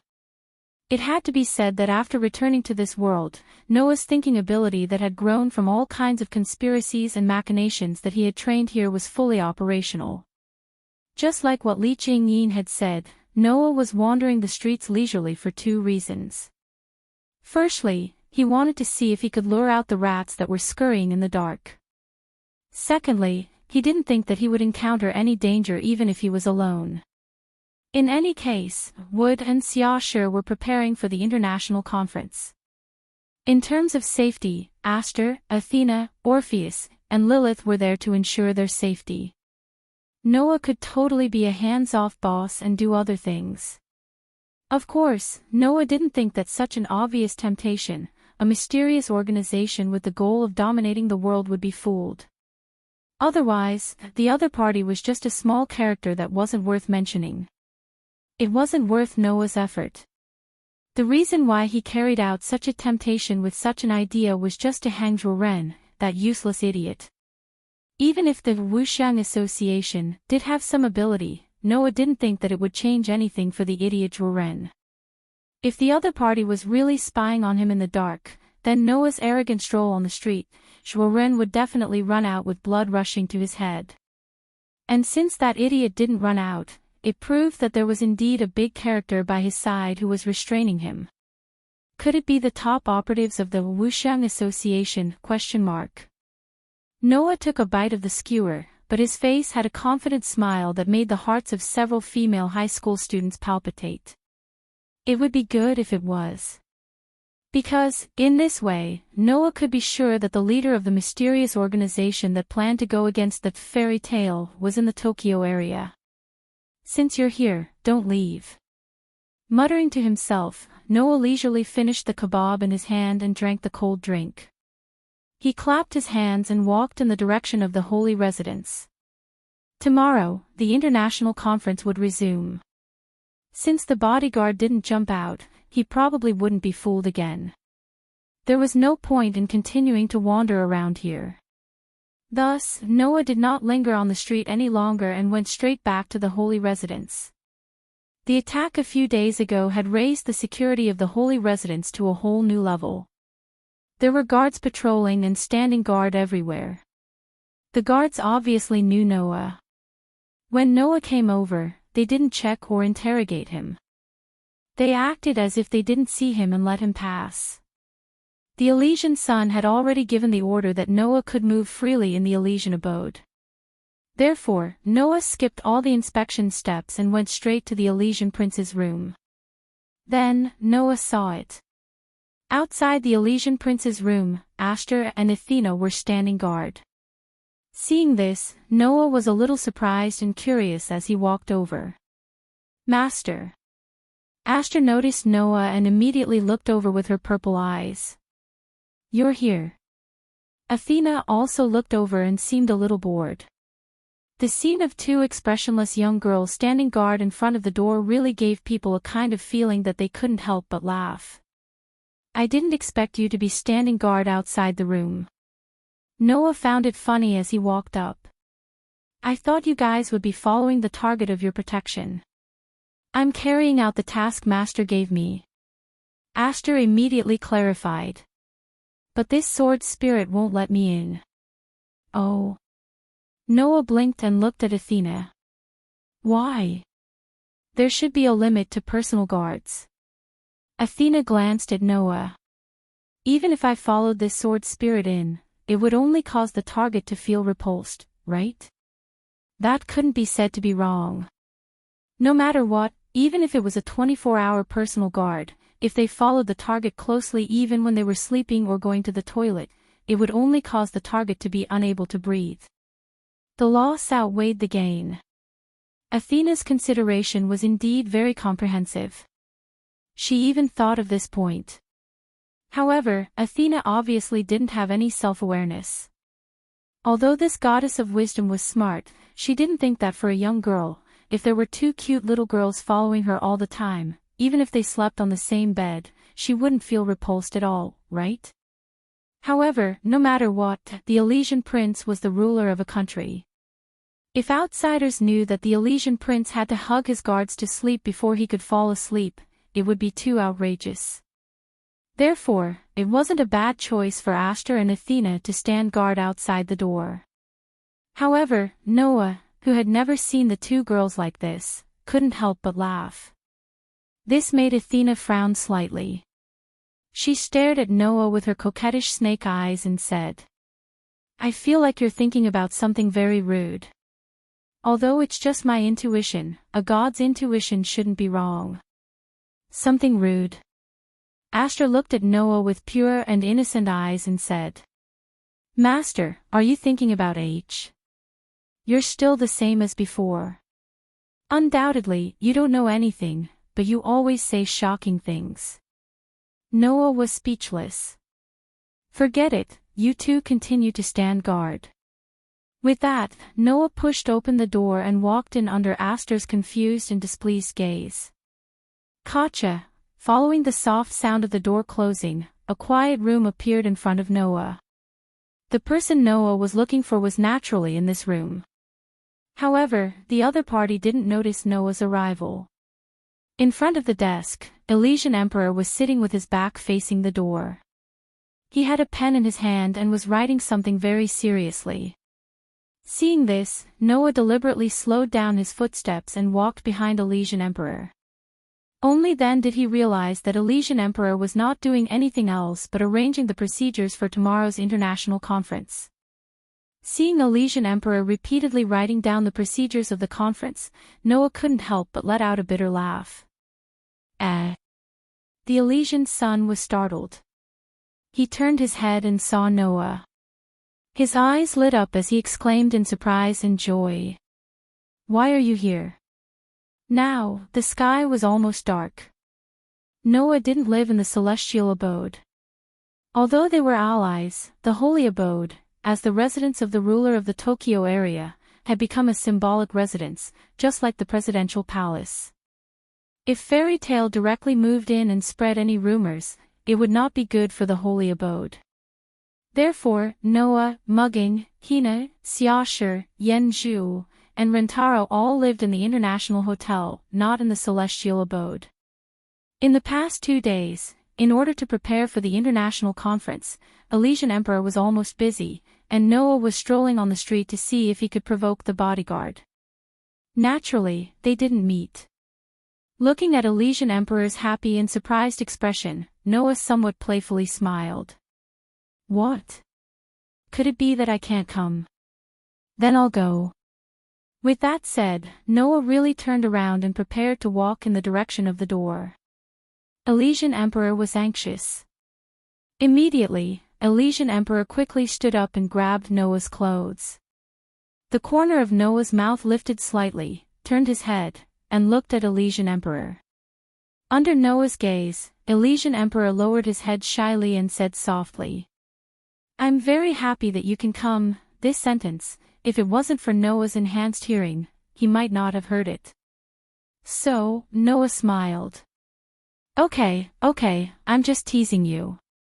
Noah laughed and pinched Elysian Emperor's little nose, then sat down on Elysian Emperor's seat, took the girl's hand, and directly pulled. "Ah!" Elysian Emperor let out a little exclamation, and then her body was pulled into Noah's arms and directly sat on his lap. Only lovers were allowed to be close to each other, making Elysian Emperor, who had never been so close to any opposite sex, blushed. Of course, Elysian Emperor didn't know that when she, who was originally as holy as a goddess, acted like a young girl, it was even more attractive. Chapter 21-22. Looking at the holy ruler of the Tokyo region showing a shy expression, Noah's heart was hot. He wanted to hold back, but he reacted. "Why should I hold back? I don't hold back for others. Why should I hold back for a lover who has already confirmed their relationship?" With this in mind, Noah simply kissed the delicate face of the girl in his arms. "Ah!" Xingzi suddenly exclaimed again, and the shyness in her eyes turned into shame and anger. She glared at Noah with a red face and protested aloud. "I'm working." Yes, I know that our Lord Xingzi loves work the most." Noah smiled indifferently, picked up the meeting process that had been simulated several times on the table, and sighed. However, our Lord Xingzi doesn't seem to know that her work is completely redundant. No matter how much memorization is required, there is no need to simulate the meeting process so many times, right? Although the meeting was proposed by the countries of the world, since the location was chosen in the Tokyo region, the process of the meeting naturally had to be drawn up by the ruler of the Tokyo region. However, the process of the meeting simulated by Xingzi was already so detailed that it couldn't be more detailed, but this girl had been simulating it over and over again. It was really a bit clumsy. No matter what, even if the location is chosen in the Tokyo region, the meeting is still proposed by the countries of the world. No matter how detailed your simulation is, if you don't get to the point, then it's just useless work. Noah raised the draft in his hand and said to Xingzi, "This time, the countries of the world are obviously here for the fairy tale, but you didn't mention a single word about this during the entire meeting. Do you think the countries of the world will continue to follow your ideas?" Hearing this, the blush on Xingzi's pretty face slowly faded, and she sighed consciously. "I also know that this is just useless work, but if possible, I really don't want to see the only remaining human countries in the world still fighting for the so-called hegemony at this juncture. Compared with before the emergence of gastronomes, today's human beings could almost be said to be struggling at death's door. Even the tiny island nation of Japan had lost most of its land due to the threat of the protozoa. The remaining humans were divided into 5 regions and survived by relying on the giant stone tablet. It was not hard to imagine that the other large countries would suffer even greater disasters. Under such circumstances, humans should work hand in hand to deal with the protozoa that threatened the survival of the entire human race. However, humans had completely failed to grasp the instinct that even protogut animals would not kill each other. Even in this situation, they were still fighting against each other. This made the Holy Son of Heaven feel sad. "You're just too kind." Noah naturally knew what kind of person his little girlfriend was. His tone couldn't help but soften. However, it's not a good thing to be too soft-hearted.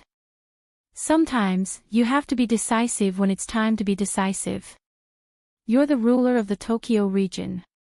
You should understand this, right? I know what you want to say. The Elysian prince fell silent for a moment before looking at Noah. I'm just worried that the worst will happen tomorrow. Under the gaze of the Elysian Son of Heaven, Noah also fell silent. After a while, Noah spoke faintly. Are you referring to the war? The Elysian Son of Heaven nodded solemnly. The reason why all the countries in the world targeted Fairy Tale was because Fairy Tale had taken in the cursed children of all the countries in the world and obtained an extremely powerful strength. It even had the ability to compete for the hegemony of the world and threaten all the countries. In this case, at tomorrow's international conference, it was already obvious which aspect the countries around the world would target. In order to weaken the power of Fairy Tale and to take back the weapons that used to belong to their countries, the countries around the world will definitely raise the issue of the cursed children's whereabouts. The Elysian Son of Heaven said worriedly. As the main culprit behind the illegal abduction of citizens from various countries, every country in the world would definitely condemn your guild with righteous words tomorrow and demand the return of their cursed children. It would not be impossible for them to demand compensation from Fairyland. This was the so-called politics. Even if Fairy Tale took in children from all over the world for the sake of the cursed children's future, taking away the people of a country without permission was indeed a violation of the law. No matter how much the countries around the world hated the cursed children, they could still use this as an excuse and stand on the side of justice. Just like what the Elysian Son of Heaven said, they would condemn Fairy Tale and demand compensation. And if Fairy Tale doesn't accept, the countries around the world will definitely use the excuse of seeking justice as an excuse to declare war on Fairyland. The Elysian Son of Heaven looked straight at Noah. When that time comes, what will you do? What would Noah do? Under the Elysian Son of Heaven's gaze that seemed to want to see through his heart, Noah spoke indifferently. Don't you already know the answer? Hearing this, the Elysian Son of Heaven could not help but show a worried expression. That's right. The Elysian Son of Heaven already knew the answer. Because, just 3 years ago, Noah made a choice. On one side, it was the hopeless humans. On the other side, it was the innocent children. Which side would he stand on? Based on the Elysian Son of Heaven's understanding of his sweetheart, no matter how he thought about it, there was only one answer. And this answer was not only the answer that Noah would give, but also the answer that everyone in Fairyland would give. We, Fairy Tale, will only fight for our family and companions, Noah said without hesitation. If someone wants to harm our family and companions, then the entire Fairyland will not be afraid of any challenge or battle. That's right. This answer was already deeply ingrained in the hearts of the people of Fairyland and even other regions and countries. And there would not be any wavering. But the countries around the world will definitely not let this go. The Elysian Son of Heaven smiled bitterly. In the end, tomorrow's international conference will definitely develop into the prelude to war. It was because of this that the Elysian Son of Heaven had been doing useless things, simulating the conference process over and over again in an attempt to prevent the conference from going down the wrong path. For the Elysian Son of Heaven who yearned for peace, war was the only thing that must be avoided. Once a war breaks out, innocent people will definitely be implicated. Some countries will even be destroyed by primitive animals because their precious metals will be taken away by the victorious country after losing the war. This time, the severity of the situation is even worse. Once a war breaks out, it will be a real world war. The Elysian Son of Heaven bit his lip as he stared at Noah. Is there really no way to avoid war? Under the Elysian Son of Heaven's helpless and hopeful gaze, Noah shut his mouth. Seeing this, the Elysian Son of Heaven's eyes brightened as he quickly spoke. You have a way to avoid war, right? Who was this man before him? When he was still the president of a small civilian organization, he was able to fight a battle of wits and courage with the celestial minister of Chrysanthemum, not falling into a disadvantageous position, and even ousted him from his position. Even the dictatorial Chiwu Xuanzong couldn't do anything to this man, and because of the development plan he left behind 3 years ago, all the countries in the world ended up being controlled by others. If there was anyone who could find a way to avoid war, the Elysian Son of Heaven believed that it was definitely the man in front of him. The key was whether Noah was willing or not.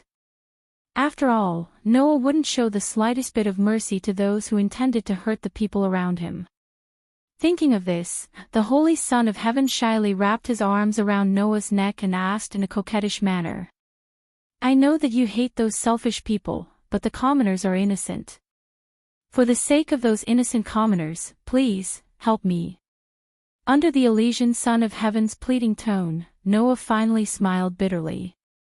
Immediately, Noah stared at the Elysian Son of Heaven. It's my bad luck to have a loyal head of state like you. The Elysian Son of Heaven smiled happily. Chapter 21-23. The next day, early in the morning. Early in the morning, on the roads leading to the center of Tokyo District 1, luxury cars came from all directions like a procession, gradually rushing to a huge clubhouse.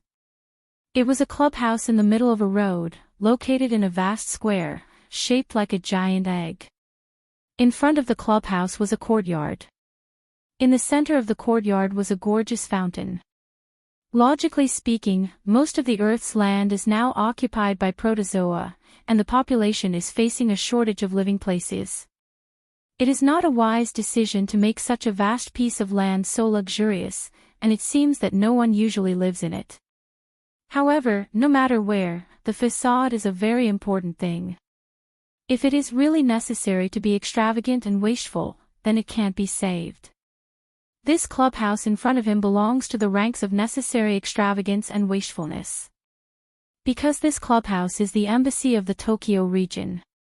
As a permanent diplomatic representative office of a country, the embassy represents the interests of the entire country and is fully responsible for the communication and exchange between the country and foreign countries. Of course, as the most important building of a country, the embassy can't be too shabby no matter what.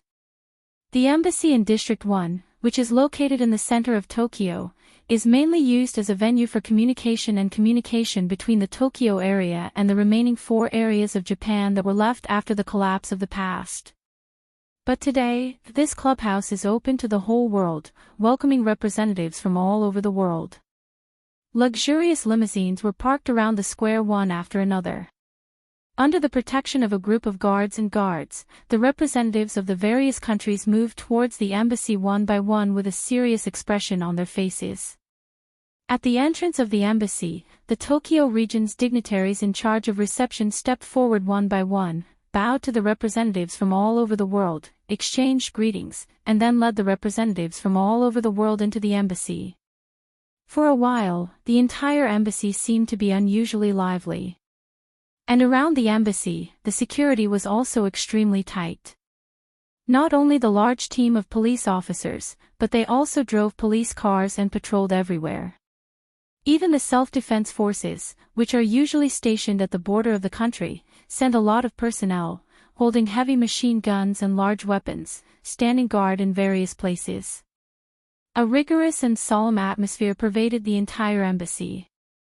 Under such circumstances, the protagonists finally arrived late. Several limousines slowly drove into the plaza of the embassy and stopped directly in front of the red carpet that extended from the main entrance. They then opened the doors and alighted. The first to descend was the Holy Son of Heaven. Under the protection of the guards of the holy residence, the Holy Son of Heaven, dressed in a white suit, got off the car. However, he did not walk to the red carpet. Instead, he stood in place and waited.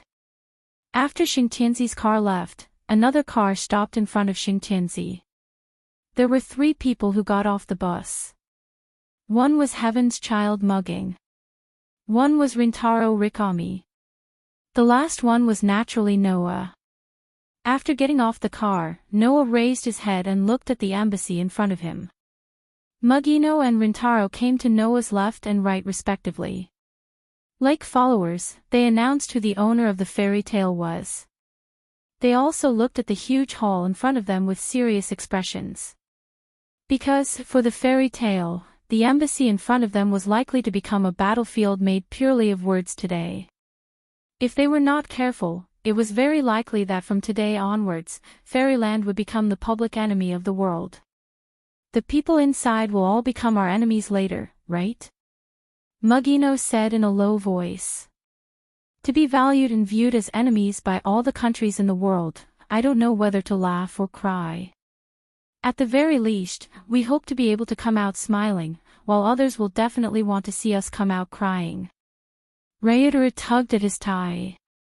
His tone inevitably became a little rough. The only thing I can be sure of is that after the meeting, I will definitely hate a lot of people. Someone you hate. Noah curled his lips, but smiled faintly. I think, after the meeting, there will definitely be a lot of people who will hate us. Hearing this, Mugino and Rintaro both laughed bitterly. However, Noah's relaxed attitude made the two of them feel more at ease.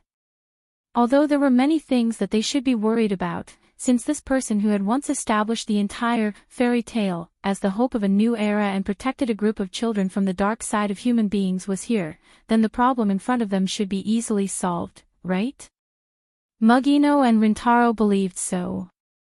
At this time, Elysium slowly walked over and stopped in front of the 3 people. As soon as he came up, Elysium noticed something and asked in surprise. Where are Miss Hina, Miss Natsuki, and Miss Yenju? Yes. Only Noah, Mugino, and Rintaro came down from the car. The 3 people who started them were nowhere to be seen. Not only that, but Orpheus and Lilith were also not here. Even Aster and Athena, who were originally sent to protect Elysium, suddenly disappeared when Elysium woke up in the morning. In response, Mugino and Rintaro shook their heads at the same time. We don't know either. They were gone when we woke up in the morning. Noah only told us not to worry, but did not tell us the details. Elysium turned his gaze to Noah when he heard Mugino and Rintaro's words. His eyes were full of questions. Seeing this, Noah smiled and said, Those children have another mission and have returned to Fairyland. Return to Fairyland. Both Mugino and Rintaro were surprised. Then doesn't that mean? Elysium was even more surprised. You don't even have a guard by your side now. This was not a joke. One must know that now, every country in the world saw fairy tale as a thorn in their side. In order to eliminate the threat of fairy tale, they were always thinking of getting rid of the leader of fairy tale. Under such circumstances, it would be foolish of him not to bring a single guard with him. Seeing the worry in Elysium's eyes, Noah pretended to be relaxed as if he wanted to reassure the overly kind leader of the country. What do you mean no guards? Don't we still have Mugino and Rintaro? Hearing this, Mugino and Rintaro's bitter smile deepened. Although I'm confident in my own strength, I can't guarantee that I'm better than Hina and Yenju. Mugino sighed. Moreover, undoubtedly, I'm the acting leader, and now you want me to be a guard. Well, I did come here with the intention of becoming a guard, Ryutaru said in a puzzled tone. But, without the initiator by your side, isn't it a little too dangerous? Maybe. Noah said to Rintaro in a mocking tone. So, you'll have to work harder, Mr. Partner of Justice. Hearing this, Elysium and Mugino both paused for a moment, then laughed. The confusion on Rintaro's face instantly turned into annoyance. You guys always bring up what happened 3 years ago, don't you get tired of it?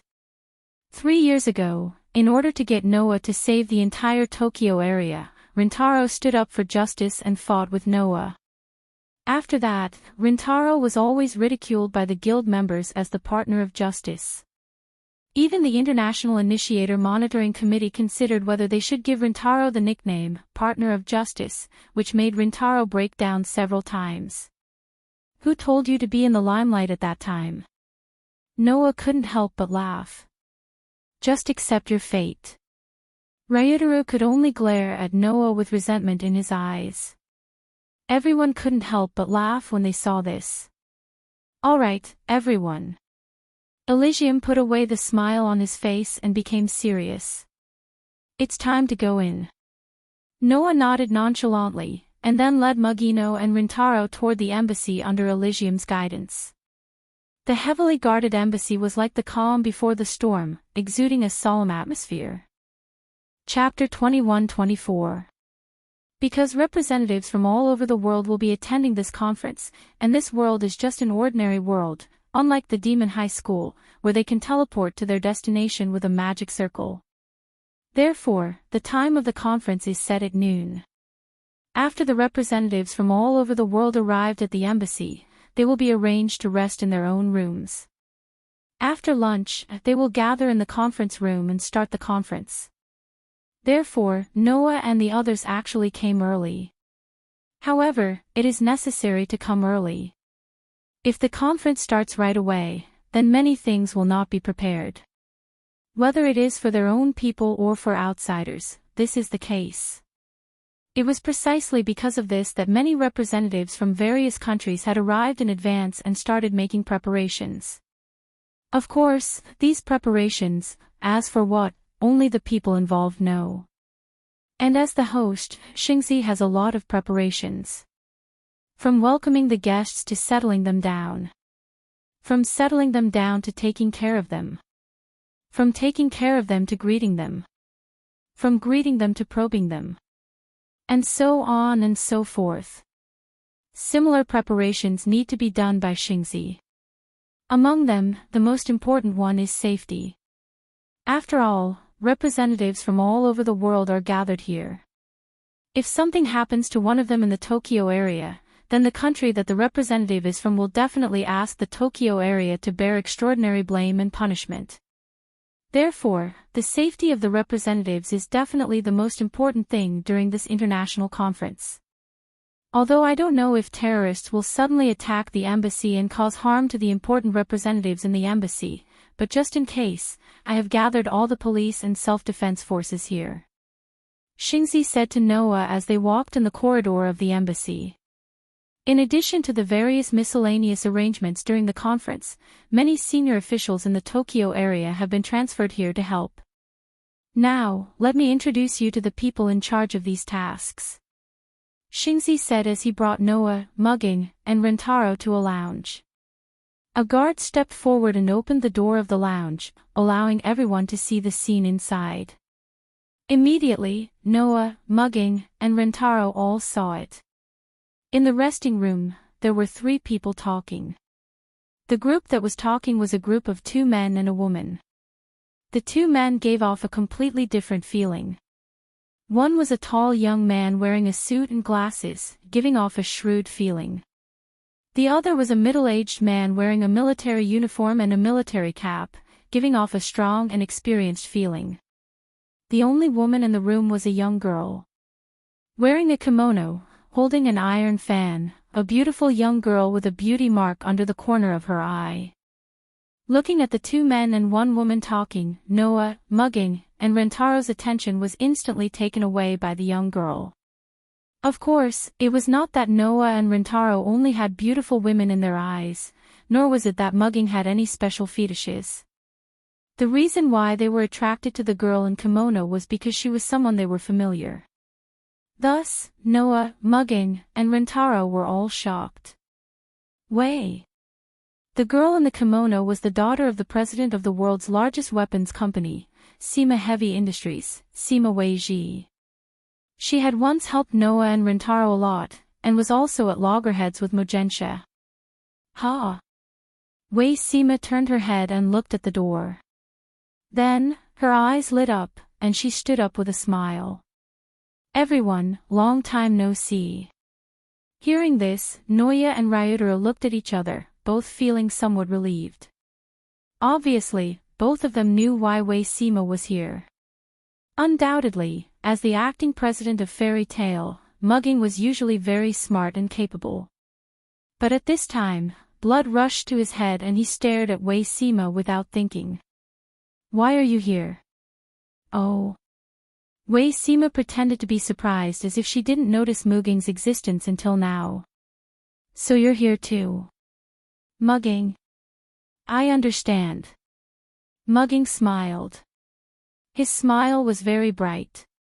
You're here to cause trouble, right? With that said, Mugging did not hesitate to reach for the blade on his waist, as if he wanted to pull it out. Seeing this, Noah and Rintaro were shocked.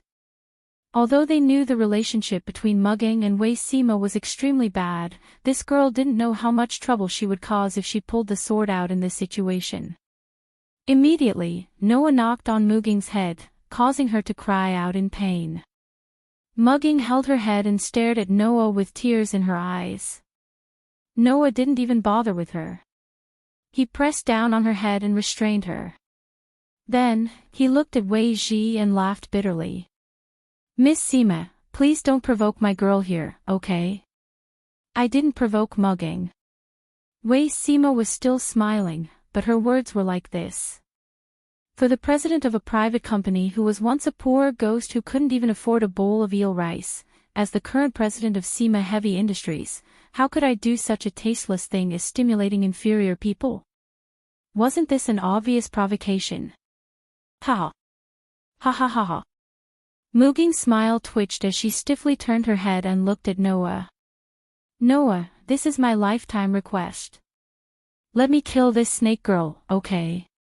Hearing this, Noah didn't have time to react before Wei Sima spoke. How scary. Wei Sima pretended to shout. Little Noah, you have to protect me, okay?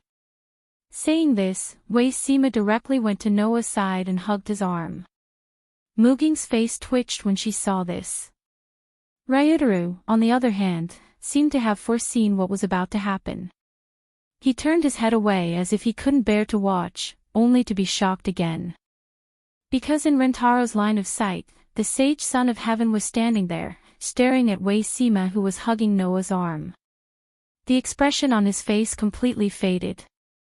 Rintaro had to swear that this was the first time he saw the kind and peace-loving sage son of heaven show such an expression.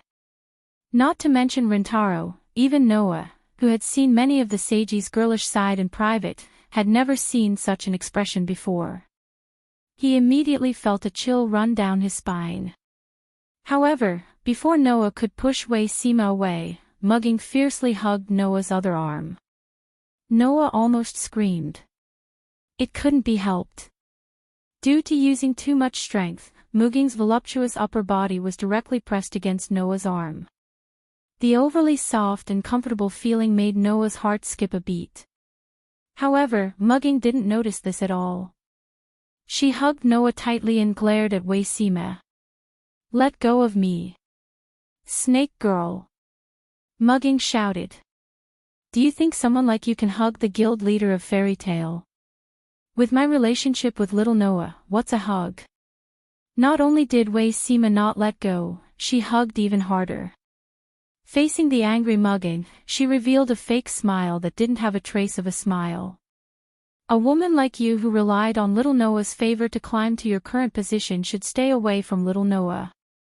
Obediently go back to being the leader of a poor company that can't even afford eel rice. Yes, I did rely on Noah's favor to become the acting leader of Fairy Tale. Mugging didn't want to be outdone. Then what about you? Don't tell me you didn't rely on your Sema clan to climb to your current position. Ho ho. You want to use your family background to erase my, Sema Wei Sema's, efforts. Wei Sema's smile became more and more fake. However, this is the only way you can find a sense of superiority from me. I forgive you, Mugging. Veins popped out on Mugging's forehead. Wei Sema's smile also began to twitch. The two stared at each other like this. Sparks seemed to come out from the friction of their gazes, making the surrounding atmosphere more and more dangerous. And Noah, who was tragically reduced to being sandwiched between the two girls, felt his hand being hugged tighter and tighter. Although it could be said to be wonderful in any situation, the gaze from the Holy Son of Heaven made Noah feel like he was sitting on pins and needles. At this moment, Noah felt a sharp gaze on his body. Chapter 21-25. When that sharp gaze was directed at Noah, Noah was stunned. Because Noah, with his superior perceptive ability, could clearly feel that in that sharp gaze, there was a chilling negative emotion. That kind of negative emotion was the same as the hatred of Noah's bodyguard, or even worse. Immediately, when Noah was stunned, that gaze suddenly disappeared. Noah suddenly frowned, raised his head, and looked forward. There, the two men who were talking to Wei Weaver were both looking at Noah. However, the two's expressions were completely different. The young man in the suit had a smile on his face and gave Noah a refreshing expression. The middle-aged man in the military uniform had a straight face. He looked at Noah as if he was looking at a playboy. Even if he didn't show any disgust, the displeasure in his eyes was quite obvious. Under such circumstances, Noah narrowed his eyes and looked at Xingtianzi. Xingtianzi, can I trouble you to introduce them to me? That one sentence completely washed away the comical atmosphere around them. Mugging and Wei Weaver realized what kind of situation they were in and quickly let go of Noah's hand. Xingtianzi coughed, stepped forward, and said to Noah, Mugging, and Rentaro. Let me introduce them to you. Then, Xingtianzi looked at the middle-aged man in the military uniform. This is the Supreme Commander of the Tokyo Self-Defense Forces. He is responsible for leading the self-defense forces. This time, he is in charge of the posts and patrols around the embassy. I am Soma Muneshi. The middle-aged commander said in a sarcastic tone. Thanks to Xingtianzi's kindness, I am the commander of the self-defense forces. I have heard of your names a long time ago. It's really an eye-opener for me to see you here with a playful attitude. Needless to say, who Soma Muneshi was referring to. At that moment, both Mugging and Wei Weaver showed a somewhat awkward expression. They couldn't help but look at each other, then they snorted and turned their heads away. The hatred between the two of them was indeed unusually high. Seeing that the atmosphere had become dangerous, Elysian Son of Heaven seemed to want to smooth things over, and introduced another person. This is the police of the Tokyo Metropolitan Police Department. He is responsible for leading the relevant personnel of the police department to protect the safety of the representatives. Hello. The young man in the suit smiled politely at everyone. I am Toshiro, please take care of me. That candid performance gave everyone a good impression. Compared to Xiangma Zongxiong, his attitude was like heaven and earth. Looking at the young man who called himself Toshiro, Mugging and Rentaro both seemed to have thought of something important and stood up in surprise. Mugging-san. Rentaro looked at Mugging in surprise. This person can't be you. Mugging also looked at Cupboard along with surprise and uncertainty, and asked with great uncertainty. Is it really you? Mr. Toshiro. You finally remembered me. Cupboard Toshiro smiled happily. I thought Tomato-san had forgotten about me. How could that be? Mugging quickly shook her head and smiled apologetically. Sorry, it's just that I haven't seen you for a long time, so I didn't think of you. That's good. Toshiro was relieved. I thought Tomato-san had really forgotten about me, then I would be very sad. You must be joking. Mugging showed a rare embarrassed expression. Seeing Mugging like this, Rintaro's expression became a little unhappy. Noah's heart skipped a beat. It seems that Mugging and Rintaro both know this police officer called Toshiro. With this thought in mind, Noah didn't ask Mugging and Rintaro anything on the spot. Instead, he nodded to Soma Muneshi and Toshiro. I'm Noah Doria, I was a little rude just now, please don't take it to heart. Soma Muneshi snorted and didn't say anything. How could that be? Toshiro responded to Noah in a friendly manner. Tomato-san and Tomato-san's relationship has been so good since young, and you haven't seen each other for so long, you must miss each other very much, right? Who has a good relationship with this guy? Mugging and Unweaver didn't hesitate to speak at the same time, then they glared at each other and shouted at the same time. Don't copy me. Watching this scene, Ryutara began to sweat. Even Toshiro of the cabinet could only smile wryly. Soma Muneshi seemed to have had enough and shouted angrily. Enough. If you think this is a place to hold a party, then go back. Xiangma Zongxiong's roar gave everyone a fright. Even Noah narrowed his eyes and looked directly at Soma Muneshi. Commander Soma. Seiko looked at Soma Muneshi in shock. What are you doing? Lord Seiko, forgive me for not being able to recognize this group of brats. Soma Muneshi said coldly. This is a serious international meeting place, and now that representatives from all over the world are gathered here, it is no doubt an honor for our Tokyo region, but this group of brats is fooling around in such a serious place, I really can't stand it anymore. You. Mugging and Unweaver's face suddenly became a little ugly. Admittedly, in such an occasion, Mugging and Unweaver's quarrel was a bit ridiculous, but Soma Muneshi's words were too harsh, right? Seiko frowned, and when he was about to say something, he was stopped by Noah. Commander Soma, right? Noah looked at Soma Muneshi. I'm sorry, my representative was a bit ridiculous, I apologize on his behalf. Hearing this, Xiangma Zongxiong revealed a mocking expression. Just as he was about to say something, he was interrupted by Noah. However, Commander Soma. Noah said indifferently. I have to give you a warning. Warning. Soma Muneshi's eyes widened, and he was so angry that he laughed. You're warning me? What? Am I not qualified to warn you? Noah looked at Soma Muneshi with a smile. You seem to think that we are the family members of the Holy Son of Heaven. You keep calling us little brats. But I have to remind you that the so-called serious international conference in your eyes is held for my guild. Have you forgotten? Soma Muneshi opened his mouth, and only then did he suddenly realize. That's right, these people in front of him were not Seiko's subordinates, nor were they residents of Tokyo. In addition to Unweaver, Noah, Mugging, and Rintaro all came from Fairyland, and they were the top management of Fairy Tail. This time, the international conference was held because of Fairy Tail. The group of brats in Soma Muneshi's eyes were not here to observe, but to participate in the meeting as members of the meeting. We were invited to participate in this international meeting, logically speaking, we are guests, but is this how your country treats guests? Noah said lightly. If that's the case, then I think, Fairyland will not participate in this international meeting. As soon as these words came out, other people's reactions aside, Soma Muneshi finally broke out in a cold sweat. If Noah really left, this international meeting would definitely not continue, and they would have to announce the disbandment. Moreover, the world would not be able to denounce Fairyland.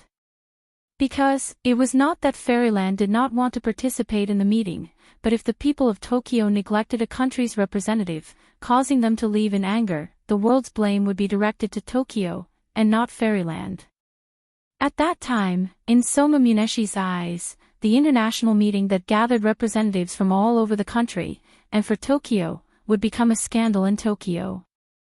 As for him, Soma Muneshi, he would have to admit all the responsibility, and under the condemnation of the world, he would be ousted by the angry Tokyo officials and people, and even become a street rat. Thinking of this, Soma Muneshi's forehead was full of sweat.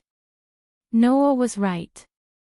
Because Noah and the others were too close to Seiko, and because they were too young, Soma Muneshi thought of Noah and the others as Seiko's family group, the rising stars of Tokyo, and completely forgot that they were not from Tokyo at all. This was also because Unweaver was in a mess with Noah and the others, so it gave Soma Muneshi this illusion. Now, it was too late for regrets. Chapter 21-26. Under Noah's gaze, Soma Munikika squeezed out a voice with much difficulty, but he did not know what to say. This was a real international issue. Although Fairyland was only a new city discovered a year ago, in the eyes of the world, this new force was no different from a new country. Moreover, it was a powerful country with the ability to dominate the world. However, even so, it still could not erase the fact that Fairyland's history was too short. Even the guild that traced the origin of Fairyland, Fairy Tale, was just a civilian organization founded by Noah 4 or 5 years ago.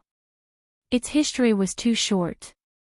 Therefore, many people would subconsciously ignore the fact that Fairyland was a force that was not weaker than a major country, and instead treated it as a civilian guild.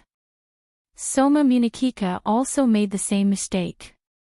In addition, Noah, Mugging, and Rentaro were all once part of the Tokyo area.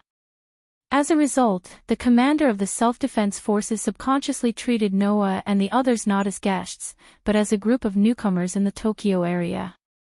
Therefore, Soma Munikika put on airs. Unfortunately, he put on airs against the wrong people. Now, the commander of the self-defense forces was undoubtedly in a difficult situation.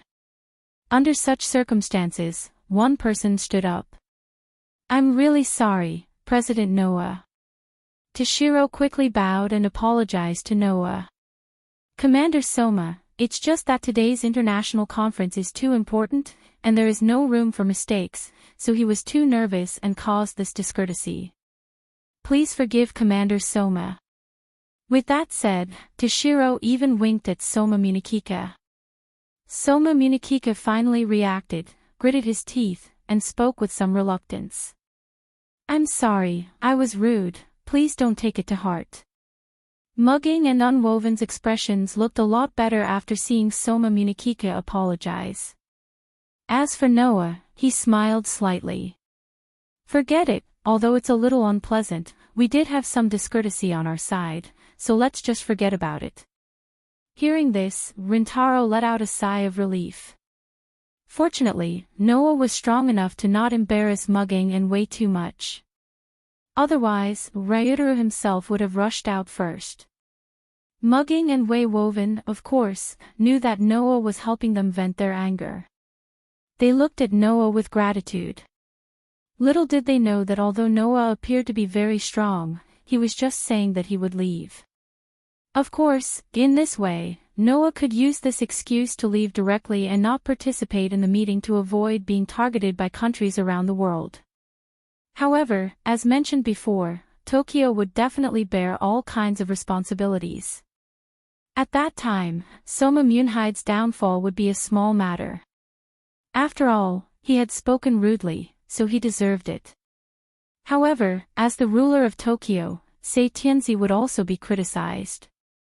Noah could ignore the accusations he suffered in Tokyo, but he couldn't ignore his lover being accused by others. Therefore, Noah was just saying it to scare Soma Munhide. He wouldn't really leave directly. In this regard, Sei Tianzi himself was the clearest. He smiled at Noah and immediately said to Toshiro and Soma Munhide, "The two of you are leading the Metropolitan Police Department and the Self-Defense Forces respectively. Both of you are responsible for the safety of this international conference. Because of the scale and importance of this international conference, I understand that the two of you must be somewhat nervous, but you must not neglect the foreign representatives because of this, understand? Yes. Toshiro and Soma Munhide bowed their heads. Good. Sei Tianzi nodded. Then, the two of you can go out and continue with your work.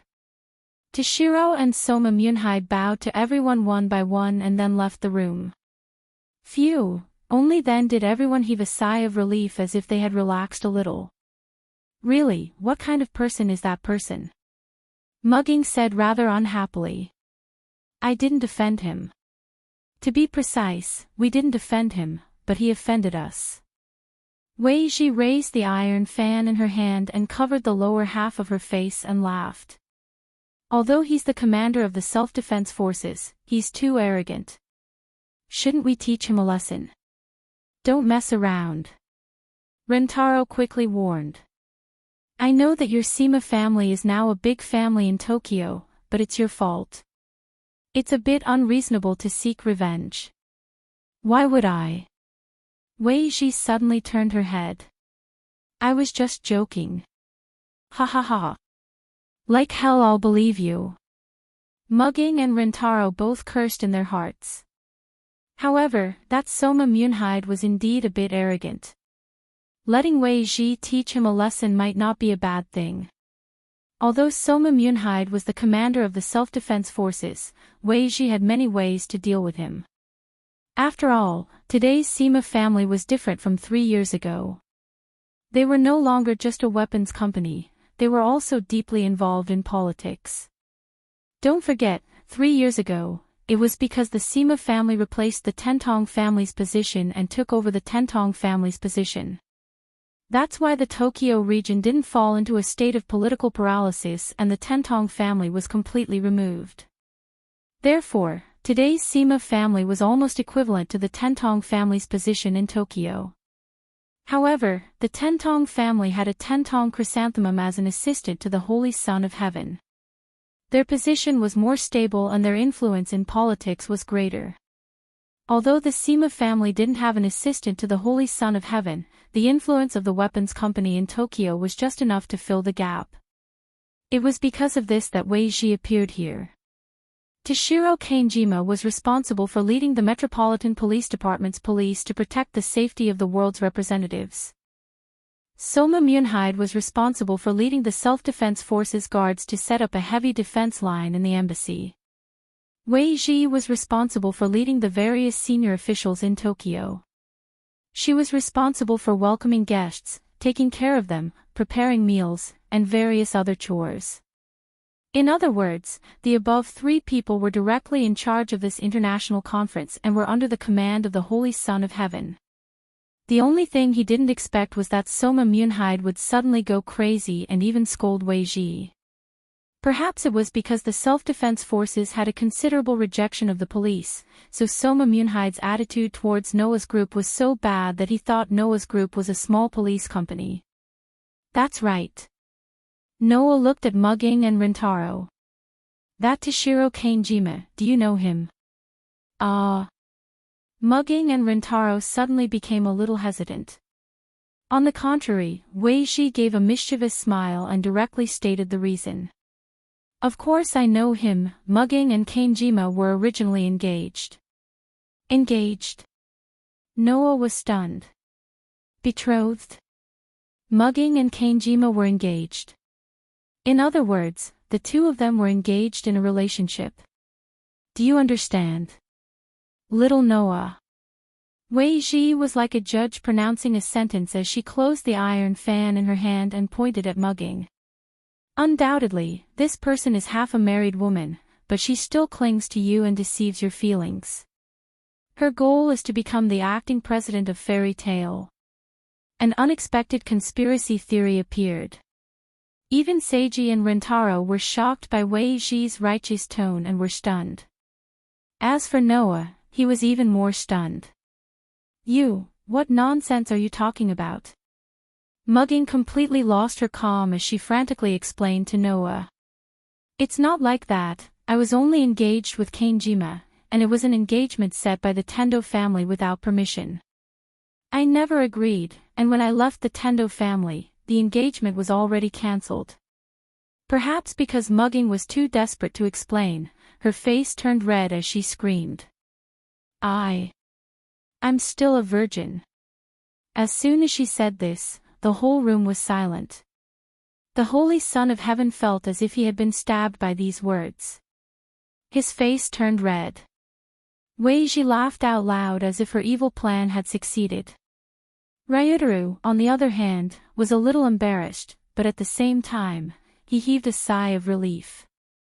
As for Noah, the corner of his mouth kept twitching. After a while, he said with some hesitation. Okay, you're still a virgin, but that doesn't seem to have anything to do with me. This sentence finally woke Mugging up. Wah! Half a second later, a cry filled with grief and indignation resounded throughout the embassy. Chapter 21-27. In the corner of the lounge, Mugging sat with her head lowered. Her face was covered by her long bangs, but she gave off the feeling of someone who had given up on herself. About that. Ryutaru seemed to be unable to bear it. He cautiously asked Noah, who was beside him. Are you sure you don't want to comfort Mugging-san? How am I supposed to comfort her? Noah said helplessly. Right now, whenever Mugging sees my face, she'll be reminded of the embarrassing incident. If I go over to comfort her, I'll only be adding insult to injury. Then what should we do? Ryutaru asked helplessly. Are we just going to leave her like this? Isn't it better to just leave her be? Wei Weaver said with a smile. It's just a mugging. Just let her be. I'll get little Noah to pick it up later. What do you mean pick her up? Noah was speechless. Mugging isn't my pet, is that so? Wei Weaver said in surprise. If Mugging didn't become your pet, how could she have gotten to where she is now? Noah and Ryutaru both laughed dryly. The eldest daughter of the Sima family was indeed a devious person. By the way, don't you have to work? Ryutaru quickly changed the topic. You're in charge of all kinds of chores. There should be a lot of things for you to do, right? The basic work has already been arranged. My remaining job is to deal with any unexpected situations and maintain contact with my subordinates. Wei Weaver said calmly. Originally, I should have accompanied the Holy Son of Heaven to visit the representatives of the various countries and greet them. However, the Holy Son of Heaven asked me to stay behind and went to greet the representatives by himself. Hence, I had nothing to do. Is that okay? Ryutaru frowned. Since they're representatives from all over the world, they're definitely not simple characters. Isn't it too risky for Lord Xingzi to deal with those cunning people alone? Now is just the stage of testing each other. The most important thing is the conference. If we can't even get through this stage, we will be completely dominated by the representatives of the various countries at noon. Noah shrugged. That girl must have had such thoughts. That's why she resolutely went to the representatives' lounge alone. It's completely different from 3 years ago when she could only rely on the celestial chrysanthemum. If it wasn't for this, our Sima clan would have already produced a Holy Son of Heaven assistant official, replacing the position of the celestial chrysanthemum minister. Wei Ji spoke frankly. The current Lord Holy Son of Heaven is no longer the same as 3 years ago. Although she is still very young and excessively kind, it is her saint-like purity that firmly attracts everyone. Even the celestial child, Chrysanthemum, serves her from the bottom of his heart. He has never thought of usurping the throne. Indeed, in the past, although the celestial chrysanthemum minister represented the dark side of Tokyo, he had never thought of usurping the Holy Son of Heaven's position. In fact, the celestial chrysanthemum minister respected and loved the Holy Son of Heaven. Even when his crimes were exposed by the Holy Son of Heaven and the celestial chrysanthemum minister fell from grace due to the Holy Son of Heaven's help, he never resented the Holy Son of Heaven until his death. On the contrary, he was gratified by the Holy Son of Heaven's growth. In the current turbid era, the Holy Son of Heaven was very precious to the entire human race for being able to maintain such kindness and purity. Unfortunately, the purest flower in the world was inadvertently plucked by someone. Thinking of this, Noah once again realized that he was indeed a person blessed by the world. Without this level of protection, it would not be so easy to pluck this flower. While Noah was sighing, Ryotaro spoke to Noah again. Speaking of which, since Lord Xingzi has already gone to visit the representatives of the various countries, as the master of Fairyland, shouldn't you go and do a little formality? There's no need. Noah picked up the black tea on the table and leisurely sipped it while answering without hesitation. If it's a meeting for the purpose of networking and exchange, then I don't mind going through the motions and establishing a friendly relationship with the various countries. Unfortunately, they're not here to be friendly with us, but to target us. If that's the case, what's the point of asking about their well-being? Ryotaro thought about it carefully and found that it made sense. But can't we still sound out the opinions of the various countries' representatives? There's no need for that. Noah pursed his lips and smiled. Because no matter what they've prepared for the meeting in the afternoon, I'll make sure they're all speechless. His extremely confident and forceful speech made Ryotaro's heart surge slightly. Even Wei Ji's eyes were twinkling like little stars as she looked at Noah with a look of admiration. As expected of the man I've chosen. To be able to become a man who can compete for the world's hegemony in less than 5 years, you're not just for show. If I had known this would happen, I would have made my move earlier and taken you down to prevent mugging from taking advantage of me. The surge in Ryotaro's heart completely disappeared and was replaced by an indescribable feeling. Even Noah almost rolled his eyes as he said in annoyance. Even if I don't do anything and just sit here, it doesn't mean that the probing won't happen. Both Wei Ji and Ryotaro were slightly taken aback by this sentence. I'm well prepared, but other people aren't. Noah smiled meaningfully. So, even if I don't go looking for others, they might come looking for me. It was as if he was trying to prove that Noah wasn't lying. In the next second, there was a knock on the door. Wei Ji and Ryotaro immediately reacted and focused their attention on Noah. Noah was still drinking his tea as he nodded at Ryotaro. Ryotaro immediately stood up, stepped forward, opened the door, and walked out. After a while, Ryotaro came back in and looked at Noah with a serious expression. Noah asked when he saw the situation. Who is it? Ryotaro was silent for a moment before he spoke. Chiwoo Myunsuk. Noah raised an eyebrow, then smiled. I didn't think he would want to contact me. I thought he would never want to see me again. After all, Noah was the one who made this dictator fall. It must have left quite a scar in his heart. But that guy's got the guts. Noah put down his teacup and said, Let him come in. Rentaro immediately nodded, turned around, and walked out again. Noah. Mugging finally recovered from the shock and came to Noah's side. Don't worry. Noah said calmly. 3 years ago, I had him under my thumb. 3 years later, I can do the same. Muging's expression softened. He nodded and stood behind Noah. Not long after, Ryotaro opened the door and walked in with a person. That person was naturally Chiwoo Myunsuk. After 3 years, Chiwoo Myunsuk still gave off the same imposing aura as before. He was like a lion that was ready to devour its prey at any moment. However, 3 years ago, when they first met, Chiwoo Myunsuk only regarded Noah as the leader of a police organization with some ability. Every word he said was filled with extraordinary arrogance. Today, Chiwoo Myunsuk no longer had the same arrogance as before.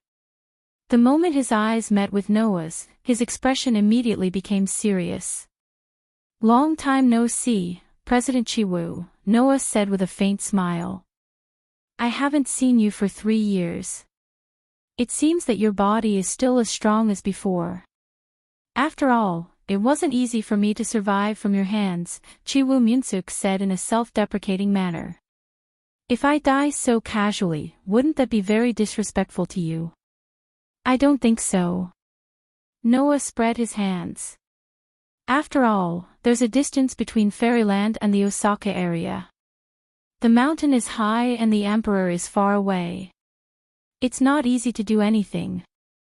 On the contrary, there should be many people in the Osaka area who hate President Chiwoo Myunsuk. I wouldn't be surprised if someone succeeded in venting their anger. Unfortunately, other than you, I've never been defeated by anyone. Chiwoo Myunsuk narrowed his eyes. I'm sorry to disappoint you. It's not that I'm disappointed. Noah glanced at Chiwoo Myunsuk. To me, whether you live or die really doesn't matter much.